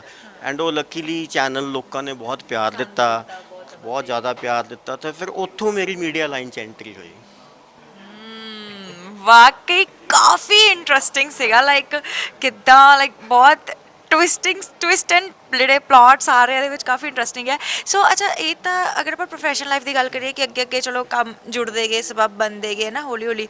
ਤੁਹਾਡੀ ਅਗਰ ਮੈਂ ਇੱਕ ਮੇਰੇ ਦਿਮਾਗ 'ਚ ਬੜਾ ਇੱਕ ਇੰਟਰਸਟਿੰਗ ਜਿਹਾ ਸਵਾਲ ਆ ਰਿਹਾ ਜੋ ਇੱਕ ਹਰ ਮੈਨੂੰ ਲੱਗਦਾ ਇੰਟਰਵਿਊ ਦੇਖਣ ਵਾਲੇ ਦੇ ਦਿਮਾਗ 'ਚ ਆਊਗਾ ਕਿ ਪਹਿਲੀ ਵਾਰ ਜਿਵੇਂ ਹਰ ਕਿਸੇ ਦਾ ਸੁਪਨਾ ਜਿਹੜੇ ਆ ਕਲਾਕਾਰ ਹੁੰਦੇ ਆ ਹੈ ਨਾ, ਉਦੋਂ ਤੱਕ ਤੁਸੀਂ ਜਿਵੇਂ ਇਸ ਲਾਈਨ ਦੇ ਨਾਲ ਨਹੀਂ ਰਿਲੇਟਡ ਸੀਗੇ, ਜਦ ਤੱਕ ਇਸ ਇੰਡਸਟਰੀ ਦੇ ਵਿੱਚ ਨਹੀਂ ਜੁੜੇ ਸੀਗੇ, ਕਲਾਕਾਰ ਮਤਲਬ ਸੁਣਦੇ ਸੀਗੇ ਕਿ ਸਿੰਗਰਸ ਵਗੈਰਾ ਨੂੰ ਕਿ ਸਟੱਡੀ 'ਚ ਬਿਜ਼ੀ ਹੁੰਦੇ ਸੀਗੇ, ਤੇ ਅਗਰ ਸੁਣਦੇ ਸੀ ਤਾਂ ਫਿਰ ਕਿਹੜਾ ਕਲਾਕਾਰ ਐਸਾ ਸੀ ਜਿਹਨੂੰ ਤੁਸੀਂ ਮਿਲਣਾ ਚਾਹੁੰਦੇ ਸੀਗੇ ਕਿ ਯਾਰ ਉਹਨੂੰ ਮਿਲੂੰਗਾ, ਅੱਛਾ ਹੁਣ ਇਸ ਲਾਈਨ 'ਚ ਆਇਆ ਤਾਂ? ਉਹ ਤਾਂ ਗੁਰਦਾਸ ਮਾਨ ਸਾਹਿਬ ਤੇ ਬੱਬੂ ਮਾਨ ਤੇ ਗੁਰਦਾਸ ਮਾਨ, ਦੋਨੋਂ ਮਾਨ। ਤੇ ਉਹ ਮੈਂ ਜ਼ਿਆਦਾਤਰ ਉਹੀ ਸੁਣਦਾ ਸੀ। ਬਾਕੀ ਇੱਦਾਂ ਨਹੀਂ ਹੈ ਕਿ ਮੈਂ ਬਹੁਤ ਚੂਜ਼ੀ ਸੀਗਾ, ਬਾਕੀ ਜਿਹੜੇ ਜੋ ਟਰੈਂਡਿੰਗ 'ਚ ਚੱਲ ਰਿਹਾ ਉਹ ਤਾਂ ਸਾਰੇ ਸੁਣਦੇ ਆ। ਪਰ ਕੋਈ ਕਵੇ ਕਿ ਹਾਂ ਤੁਸੀਂ ਰੁਕ ਕੇ ਜਾਂ ਤੁਸੀਂ ਸ਼ਾਂਤ ਹੋ ਜਾਂ ਲੋਨ ਹੋ ਜਾਂ ਤੁਸੀਂ ਕੀ ਸੁਣਨਾ ਚਾਹੋਗੇ, ਤਾਂ ਫਿਰ ਗੁਰਦਾਸ ਮਾਨ ਸਾਹਿਬ। ਉਹ ਫਿਰ ਉਸ ਤੋਂ ਬਾਅਦ ਫਿਰ ਸਰਤਾਜ ਭਾਜੀ ਆਏ, ਕਿਉਂਕਿ ਸਰਤਾਜ ਭਾਜੀ ਜਦ ਤੱਕ ਲਾਂਚ ਨਹੀਂ ਹੋਏ ਸੀਗੇ, ਥੋੜ੍ਹਾ ਲੇਟ ਲਾਂਚ ਹੋਏ। ਤੇ ਓਬਵੀਅਸਲੀ ਇਹ 2-3 ਸਿੰਗਰ ਹੈ ਜਿਨ੍ਹਾਂ ਨੂੰ ਮੈਂ ਮਤਲਬ ਜਦੋਂ ਮੈਨੂੰ ਟਾਈਮ ਲੱਗੇ ਤਾਂ ਮੈਂ ਅਗਰ ਕੁਛ ਸਕੂਨ ਲਈ ਕੁਛ ਸੁਣਨਾ ਚਾਹਾਂ ਤਾਂ ਉਹ ਸੁਣਦਾ। ਤੇ ਗੁਰਦਾਸ ਮਾਨ ਸਾਹਿਬ ਜੀ ਨੂੰ ਪਹਿਲੀ ਵਾਰ ਫਿਰ ਕਦੋਂ ਮਿਲੇ ਸੀਗੇ? ਗੁਰਦਾਸ ਮਾਨ ਸਾਹਿਬ ਜੀ ਨੂੰ ਪਹਿਲੀ ਵਾਰ ਕੋਈ ਪ੍ਰੋਜੈਕਟ ਸੀਗਾ ਸਾਡਾ ਕੋਈ ਧਾਰਮਿਕ, ਕਿਉਂਕਿ ਮੈਂ ਉਦੋਂ ਦਿਵਿਆ ਹੈਡ ਕਰਦਾ ਸੀਗਾ। ਤੇ ਮਤਲਬ ਤੇ ਉਦੋਂ ਫਿਰ ਅਸੀਂ ਉਹਨਾਂ ਨੂੰ ਉਹਨਾਂ ਦਾ ਕੋਈ ਜਾਗਰਣ ਅਸੀਂ ਆਰਗੇਨਾਈਜ਼ ਕਰਾਇਆ ਸੀਗਾ, ਤੇ ਉੱਥੇ ਫਿਰ ਉਹਨਾਂ ਨਾਲ ਮੁਲਾਕਾਤ ਹੋਈ ਬੜੀ ਵਧੀਆ। ਤੇ ਖੈਰ ਅਸੀਂ ਮੁੜ ਕੇ ਤਾਂ ਫਿਰ ਘਰ ਆਉਣਾ ਜਾਣਾ ਵੀ ਹੋ ਗਿਆ ਬਹੁਤ ਅੱਛੇ ਤਰੀਕੇ ਨਾਲ। ਹੁਣ ਜਦ ਵੀ ਅਗਰ ਜਾਓ, ਤੇ ਈਵਨ ਜਦੋਂ ਅਸੀਂ ਜ਼ੀ ਪੰਜਾਬੀ ਲਾਂਚ ਕੀਤਾ ਫਿਰ ਮੈਂ ਉਹਨਾਂ ਨੂੰ ਐਜ਼ ਅ ਬ੍ਰਾਂਡ ਐਂਬੈਸਡਰ ਹੀ ਲਿੱਤਾ ਸੀਗਾ। ਤੇ ਹਾਂ, ਤੇ ਉਹ 1 ਸਾਲ ਫਿਰ ਸਾਡੇ ਨਾਲ ਹੀ ਕਾਫੀ ਉਹਨਾਂ ਨੇ ਪ੍ਰੋਜੈਕਟ ਕੀਤੇ। ਤੇ ਅੱਛਾ, ਜਿਵੇਂ ਹਰ ਬੰਦੇ ਦੀ ਪਹਿਲੀ ਸੈਲਰੀ ਹੁੰਦੀ ਹੈ ਜਾਂ ਖਾਸ ਤੌਰ ਤੇ ਮੁੰਡਿਆਂ ਦੀ, ਕਿਉਂਕਿ ਮੁੰਡਿਆਂ ਦੇ ਫਾਦਰਸ ਨੂੰ ਓਬਵੀਅਸਲੀ ਬਹੁਤ ਜ਼ਿਆਦਾ ਹੁੰਦਾ ਜਿਨ੍ਹਾਂ ਦੇ ਘਰੇ ਮੁੰਡਾ ਹੁੰਦਾ ਕਿ ਸਾਡਾ ਮੁੰਡਾ ਸੈਟਲ ਹੋ ਜਾਏ। ਅੱਜ ਕੱਲ੍ਹ ਤਾਂ ਵੈਸੇ ਕੁੜੀਆਂ ਨੂੰ ਵੀ ਲੋਕ ਤਰੱਕੀ ਕਰਦੇ ਦੇਖਣਾ ਚਾਹੁੰਦੇ, ਲੇਕਿਨ ਅਗਰ ਆਪਾਂ ਇੱਕ ਪੁਰਾਣੇ ਜ਼ਮਾਨੇ ਦੀ ਗੱਲ ਕਰੀਏ ਤਾਂ ਜ਼ਿਆਦਾਤਰ ਜਿਹੜੇ ਬਾਪ ਹੁੰਦੇ ਸੀ ਉਹ ਚਾਹੁੰਦੇ ਸੀ ਮੇਰਾ ਮੁੰਡਾ ਜਿਹੜਾ ਮੈਨੂੰ ਪ੍ਰਾਊਡ ਫੀਲ ਕਰਾਵੇ, ਵਧੀਆ ਚੰਗੇ ਪੈਸੇ ਕਮਾਵੇ, ਚੰਗੀ ਨੌਕਰੀ 'ਤੇ ਲੱਗੇ। ਤੇ ਜਿਹੜੀ ਤੁਹਾਡੀ ਜਦੋਂ ਤੁਸੀਂ ਨੌਕਰੀ 'ਤੇ ਲੱਗ ਗਏ ਹੈ ਨਾ, ਬਾਹਰੋਂ ਪੜ੍ਹ ਕੇ ਆਏ, ਫਾਦਰ ਸਾਹਿਬ ਓਬਵੀਅਸਲੀ ਪ੍ਰਾਊਡ ਹੋਣਗੇ ਕਿ ਬਾਹਰੋਂ ਪੜ੍ਹ ਕੇ ਆਇਆ ਮੁੰਡਾ ਹੈ ਨਾ, ਰਿਸ਼ਤੇਦਾਰ ਵੀ ਪ੍ਰਾਊਡ ਹੋਣਗੇ। ਤੇ ਪਹਿਲੀ ਤਨਖਾਹ ਜਿਹੜੀ ਆਈ ਸੀ ਉਹ ਕਿੰਨੀ ਆਈ ਸੀ, ਮੈਂ ਜ਼ਰੂਰ ਜਾਣਨਾ ਚਾਹੂੰਗੀ? ਉਹ ਸੀਗੀ 4500 4500 ਰੁਪਇਆ। ਤੇ ਉਹ ਪਹਿਲੀ ਤਨਖਾਹਾਂ ਉਹ ਯਾਰ ਉਦੋਂ ਤਨਖਾਹ 'ਚ ਇੰਨੀ ਬਰਕਤ ਹੁੰਦੀ ਸੀ ਕਿ ਜਦ ਮੇਰੇ ਕੋਲ 4500 ਰੁਪਏ ਵੀ ਸਾਡੇ ਮੁੱਕਦੇ ਨਹੀਂ ਸੀ ਮਤਲਬ। ਔਰ ਅਸੀਂ ਇੱਕ ਦੂਜੇ ਨੂੰ ਮਤਲਬ ਮੈਂ ਉਧਾਰ ਵੀ ਦੇ ਦਿੰਦਾ ਸੀ ਵੀ 200 ਤੂੰ ਲੈ ਲੈ, 500 ਲੈ ਲੈ। 4500 ਚੋਂ ਕੋਈ ਨਹੀਂ ਉਧਾਰ ਦੇ ਸਕਦਾ। ਤੇ ਉਹ ਸਾਡੇ ਮੁੱਕਦੇ ਨਹੀਂ ਸੀ। ਹੁਣ ਤਾਂ ਚਾਹੇ ਜਿੰਨੀ ਵੀ ਹੋ ਗਿਆ ਤਾਂ ਵੀ ਘੱਟ ਪੈਂਦੀ ਹੈ, ਪਰ ਉਦੋਂ ਜਿੰਨੀ ਸੀ ਉਹ ਮੁੱਕਦੀ ਨਹੀਂ ਸੀ। ਤੇ ਅੱਛਾ, ਫਾਦਰ ਸਾਹਿਬ ਨੂੰ ਜਦੋਂ ਪਹਿਲੀ ਵਾਰ ਤੁਸੀਂ ਆ ਕੇ ਦਿੱਤੀ ਤਨਖਾਹ ਕਿ ਯਾਰ ਲਈ ਤੇ ਉਦੋਂ ਪਾਪਾ ਦੇ ਕੀ ਵਰਡਸ ਸੀਗੇ, ਯਾਦ ਹੈ ਜਾਂ ਨਾਰਮਲ ਜਿੱਦਾਂ ਹਰ ਪਾਪਾ ਦਾ ਇੱਕ ਸਿੰਪਲ ਜਿਹਾ ਠੰਡਾ ਰਿਐਕਸ਼ਨ ਹੁੰਦਾ, ਅੱਛਾ ਠੀਕ ਹੈ, ਇੱਦਾਂ ਦਾ ਰਿਐਕਸ਼ਨ ਸੀ? ਨਹੀਂ ਖੈਰ, ਮੈਂ ਤਨਖਾਹ ਤਾਂ ਫਾਦਰ ਸਾਹਿਬ ਨੂੰ ਨਹੀਂ ਦਿੱਤੀ ਸੀਗੀ, ਕਿਉਂਕਿ ਪਹਿਲੀ ਗੱਲ ਮੈਂ ਮਤਲਬ ਅਸੀਂ 4 ਬ੍ਰਦਰ ਹਾਂ ਐਂਡ ਮੈਂ ਸਭ ਤੋਂ ਛੋਟਾ, ਠੀਕ ਹੈ। ਤੇ ਇੱਕ ਤਾਂ ਉਹ ਮਤਲਬ ਫਾਦਰ ਨੇ ਕਦੀ ਮੈਨੂੰ ਇੱਦਾਂ ਜ਼ਿਆਦਾ ਮੈਂ ਬੜਾ ਲੱਕੀ ਰਿਹਾ, ਮੈਨੂੰ ਉਹਨਾਂ ਨੇ ਨਾ ਕਦੀ ਟੋਕਿਆ ਨਾ ਉਹਨਾਂ ਨੇ ਪੁਸ਼ ਕੀਤਾ, ਮਤਲਬ ਕਿ ਵੀ ਉਹਨਾਂ ਨੂੰ, ਕਿਉਂਕਿ ਉਹ ਨਿਊਟਰਲ ਸੀਗੇ, ਜੋ ਕਰ ਰਿਹਾ ਅੱਛਾ ਕਰ ਰਿਹਾ। ਕਿਉਂਕਿ ਉਹ ਕਈ ਵਾਰੀ ਕਹਿ ਜਾਓ ਕਿ ਸਮਝ ਹੀ ਆ ਜਾਂਦੀ ਉਹਨਾਂ ਨੂੰ ਪਤਾ ਹੀ ਹੈ ਵੀ ਆਪੇ ਹੀ ਲੱਗਾ ਹੋਇਆ, ਪੁਸ਼ ਕਰਨ ਦੀ ਲੋੜ ਨਹੀਂ ਹੈ। ਉਹ ਕਦੀ ਕੁਛ ਨਾ ਕੁਛ ਇੱਧਰ ਉੱਧਰ ਕਰੀ ਜਾ ਰਿਹਾ, ਤੇ ਕਿਤੇ ਨਾ ਕਿਤੇ ਤਾਂ ਕੁਛ ਨਾ ਕੁਛ ਕਰ ਹੀ ਜਾਏਗਾ। ਤਾਂ ਇਸ ਲਈ ਕਦੀ ਉਹਨਾਂ ਨੇ ਮੈਨੂੰ ਕੋਈ ਪੁਸ਼ ਨਹੀਂ ਕੀਤਾ, ਨਾ ਮਦਰ ਨੇ ਪੁਸ਼ ਕੀਤਾ, ਨਾ ਫਾਦਰ ਨੇ ਪੁਸ਼ ਕੀਤਾ, ਨਾ ਹੀ ਈਵਨ ਉਹਨਾਂ ਨੇ ਮੈਨੂੰ ਪੁੱਛਿਆ ਵੀ ਤੂੰ ਇਹ ਕਿਉਂ ਕਰਨਾ, ਇਹ ਕਿਉਂ ਨਹੀਂ ਕਰਨਾ, ਕਦੀ ਨਹੀਂ ਜੀ। ਮਤਲਬ ਈਵਨ ਜਿੱਦਾਂ ਵਾਪਸ ਵੀ ਆਇਆ ਤਾਂ ਕਈ ਵਾਰੀ ਉਹਨੂੰ ਹੁੰਦਾ ਕਿ ਉੱਥੇ ਸੈਟਲ ਅੱਗੋਂ ਬਈ ਬਾਹਰ ਹੀ ਬਾਹਰ ਚਲੇ ਜਾਂਦਾ ਬੰਦਾ, ਬਈ ਬਾਹਰੋਂ ਪੜਾਇਆ ਉਹਨੂੰ ਮੁੰਡਾ ਜਿੱਦਾਂ ਆਪਣੇ ਰਿਵਾਜ ਆ ਵੀ ਉੱਥੋਂ ਪੜ੍ਹ ਕੇ ਤਾਂ ਅੱਗੇ ਜਾਊਗਾ, ਵਾਪਸ ਕਿਉਂ ਆ ਗਿਆ। ਤਾਂ ਉਹਨਾਂ ਨੇ ਕਿਹਾ ਵੀ ਠੀਕ ਹੈ ਤੇਰੀ ਲਾਈਫ ਹੈ, ਤੈਨੂੰ ਜੋ ਸਮਝ ਆਉਂਦਾ ਤੂੰ ਕਰ ਲੈ। ਤੇ ਉਹ ਤਨਖਾਹ ਤਾਂ ਮੈਂ ਜਿਹੜੀ ਜਿੱਦਾਂ ਸਾਡੇ ਸੰਸਕਾਰ ਹੈਗੇ ਵੀ ਥੋੜ੍ਹੀ ਜਾ ਕੇ ਗੁਰਦੁਆਰੇ ਦੇਤੀ, ਥੋੜ੍ਹੀ ਪਿੰਗਲਵਾੜੇ ਦੇਤੀ, ਥੋੜ੍ਹੀ ਅਸੀਂ ਉਡਾਤੀ। ਇਹ ਵਧੀਆ ਸੀ, ਥੋੜੀ ਜਿਹੀ ਉਡਾਤੀ। ਸੋ ਉਹ ਤਾਂ ਇੱਦਾਂ ਹੀ ਰਹਿ ਗਈ। ਪਰ ਹਾਂ ਮਤਲਬ ਓਬਵੀਅਸਲੀ ਉਹ ਕਈ ਵਾਰੀ ਹਰੇਕ ਤਰੀਕੇ ਮਤਲਬ ਜਿੱਦਾਂ ਮੇਰੇ ਪੇਰੈਂਟਸ ਆ ਉਹ ਥੋੜ੍ਹੇ ਐਕਸਪ੍ਰੈਸਿਵ ਘੱਟ ਨੇ, ਅਤੇ ਉਹ ਸਾਨੂੰ ਅੱਖਾਂ 'ਚ ਜਾਂ ਐਕਸ਼ਨ ਤੋਂ ਹੀ ਸਮਝ ਆ ਜਾਂਦਾ ਵੀ ਕਿੰਨਾ ਕੁ ਕਈ ਵਾਰੀ ਬੋਲਦੇ ਕਈ ਘੱਟ ਨੇ, ਅਤੇ ਉਹ ਇਸ਼ਾਰਿਆਂ ਤੋਂ ਜਾਂ ਉਹਨਾਂ ਦੀ ਹਾਂ ਤੋਂ ਹੀ ਸਮਝ ਆ ਜਾਂਦਾ ਵੀ ਉਹ ਕਿੰਨੇ। ਅੱਛਾ, ਹੁਣ ਅੱਖ ਦੀ ਗੱਲ ਹੋਈ ਹੈ ਤਾਂ ਮੰਮੀ ਅੱਖ ਦੀ ਗੱਲ ਹੈ ਤਾਂ ਬੱਚੇ ਓਬਵੀਅਸਲੀ ਮਾਂ ਦੀ ਤੇ ਪਾਪਾ ਦੀ ਜਿਹੜੀ ਅੱਖ ਪਛਾਣਦੇ ਨੇ। ਅਗਰ ਘਰੇ ਪ੍ਰਾਹੁਣੇ ਆਏ ਹੋਣ ਤਾਂ ਕੋਈ ਰਿਸ਼ਤੇਦਾਰ 100 ਦਾ ਨੋਟ ਦੇ ਕੇ ਜਾਵੇ ਨਾ ਤਾਂ ਮੰਮੀ ਦੀ ਅੱਖ ਤੇ ਸਮਝ ਆ ਜਾਂਦਾ ਵੀ ਲੈਣਾ ਕਿ ਨਹੀਂ ਲੈਣਾ। ਸੋ ਤੁਹਾਡੀ ਜਿਵੇਂ ਨਿੱਕੇ ਹੁੰਦੇ ਦੀ ਗੱਲ ਕਰੀਏ, ਕਿੰਨੇ ਕੁ ਸ਼ਰਾਰਤੀ ਸੀ ਜਾਂ ਡੀਸੈਂਟ ਬੱਚੇ ਸੀਗੇ, ਪਿਆਰੇ ਜਿਹੇ ਬੱਚੇ ਸੀ, ਜਾਂ ਕੁੱਟ ਵੀ ਪੈਂਦੀ ਹੁੰਦੀ ਸੀ? ਕੁੱਟ ਤਾਂ ਖੈਰ ਨਹੀਂ ਪਈ, ਪਰ ਮਤਲਬ ਅਸੀਂ ਕੰਮ ਬਥੇਰੇ ਇਦਾਂ ਦੇ ਕਰਦੇ ਸੀ। ਉਹ ਮਤਲਬ ਪਤਾ ਨਹੀਂ ਸ਼ੁਰੂ ਤੋਂ ਇੱਦਾਂ ਦਾ ਬੈਲੈਂਸ ਕਰ ਜੀਦਾ ਸੀਗਾ ਵੀ ਇੱਕ ਇੱਦਾਂ ਦਾ ਚੰਗਾ ਕੰਮ ਕਰ ਜਾਣਾ ਕਿ ਉਹ 3-4 ਜਿਹੜੀਆਂ ਬੇਵਕੂਫੀਆਂ ਉਹ ਮਾਫ ਹੋ ਜਾਂਦੀਆਂ ਸੀਗੀਆਂ।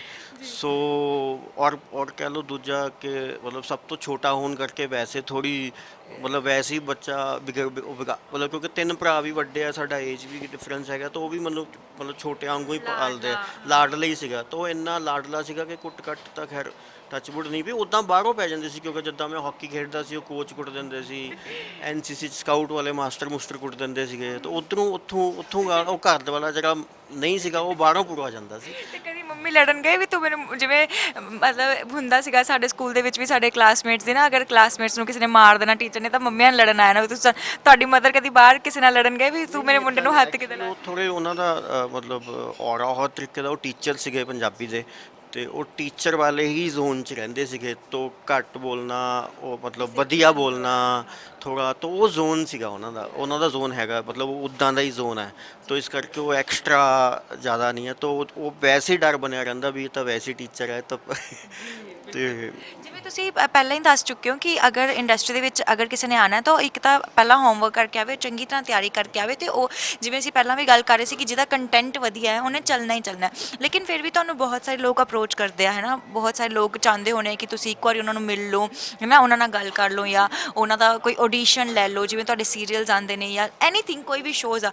ਫਿਰ ਤੁਸੀਂ ਸਭ ਤੋਂ ਪਹਿਲੇ ਲਾਈਕ ਮੈਨੇਜ ਕਰਨਾ ਤਾਂ ਓਬਵੀਅਸਲੀ ਟਫ ਰਹਿੰਦਾ, ਇੰਨੇ ਫੋਨਸ ਚੱਕਣਾ, ਇੰਨਾ ਕੁਛ ਦਿਨ ਦੇ ਵਿੱਚ ਕਰਨਾ, ਬਟ ਉਹ ਤੁਹਾਡੇ ਜੋਬ ਹੈ ਨਾ, ਤੁਹਾਡਾ ਕੰਮ ਹੈ। ਲੇਕਿਨ ਫਿਰ ਤੁਸੀਂ ਸਭ ਤੋਂ ਪਹਿਲੇ ਦੇਖਦੇ ਕਿ ਹੋ ਕਿ ਅੱਛਾ ਕੁਛ ਤਾਂ ਹੁੰਦਾ ਹੈਗਾ ਨਾ, ਕਿਉਂਕਿ ਤੁਹਾਨੂੰ ਇੰਨਾ ਐਕਸਪੀਰੀਅੰਸ ਹੋ ਗਿਆ, ਕਿਸੇ ਨੂੰ ਦੇਖਦੇ ਸਾਰ ਤੁਹਾਨੂੰ ਪਤਾ ਲੱਗ ਜਾਂਦਾ ਹੋਏਗਾ ਕਿ ਯਾਰ ਇਹ ਬੰਦਾ ਕਰ ਸਕਦਾ। ਸੋ ਸਭ ਤੋਂ ਪਹਿਲੇ ਕੀ ਚੀਜ਼ ਤੁਹਾਨੂੰ ਜਿਹੜੀ ਕਲਿੱਕ ਕਰਦੀ ਹੈ ਵੀ ਇਹ ਬੰਦਾ ਕਰ ਸਕਦਾ? ਦੇਖੋ, ਪਹਿਲੀ ਗੱਲ ਇਹ ਹੁੰਦੀ ਹੈ ਕਿ ਜਦੋਂ ਵੀ ਅਸੀਂ ਟੈਲੈਂਟ ਲਈ ਸੋਚ ਰਹੇ ਹੁੰਦੇ ਹਾਂ ਅਤੇ ਉਹ ਪ੍ਰੋਜੈਕਟ ਬੇਸਡ ਹੁੰਦਾ ਹੈ। ਤਾਂ ਉਸ ਪ੍ਰੋਜੈਕਟ 'ਚ ਕੀ ਫਿੱਟ ਹੋਏਗਾ ਉਹਦੀ ਕਹਾਣੀ ਅਤੇ ਉਹਦੇ ਕਰੈਕਟਰ ਦੇ ਉੱਤੇ ਡਿਪੈਂਡ ਕਰਦਾ। ਹੁਣ ਜੇ ਉਹ ਬੱਚਾ ਨਹੀਂ ਚੂਜ਼ ਕਰ ਪਾ ਰਹੇ, ਇਹਦਾ ਮਤਲਬ ਇਹ ਨਹੀਂ ਹੈ ਵੀ ਉਹ ਆਉਂਦਾ ਨਹੀਂ ਹੈ ਉਹਨੂੰ ਜਾਂ ਉਹਦਾ ਟੈਲੈਂਟ ਬੁਰਾ ਹੈ, ਉਹ ਉਸ ਕਰੈਕਟਰ 'ਚ ਫਿੱਟ ਨਹੀਂ ਆਇਆ, ਇਸ ਕਰਕੇ ਉਹ ਸਿਲੈਕਟ ਨਹੀਂ ਹੋ ਪਾਇਆ। ਲੇਕਿਨ ਇਹਦਾ ਬਿਲਕੁਲ ਇਹ ਮਤਲਬ ਨਹੀਂ ਹੈ ਕਿ ਉਹ ਕਿਤੇ ਹੋਰ ਜਾ ਕੇ ਉਹਨੂੰ ਕੁਝ ਮਿਲਣਾ ਨਹੀਂ, ਜਾਂ ਉਹਨੂੰ ਅਸੀਂ ਰਿਜੈਕਟ ਕਰਤਾ। ਅਸੀਂ ਰਿਜੈਕਟ ਨਹੀਂ ਕੀਤਾ, ਅਸੀਂ ਸਿਲੈਕਟ ਕਰਦੇ ਹਾਂ।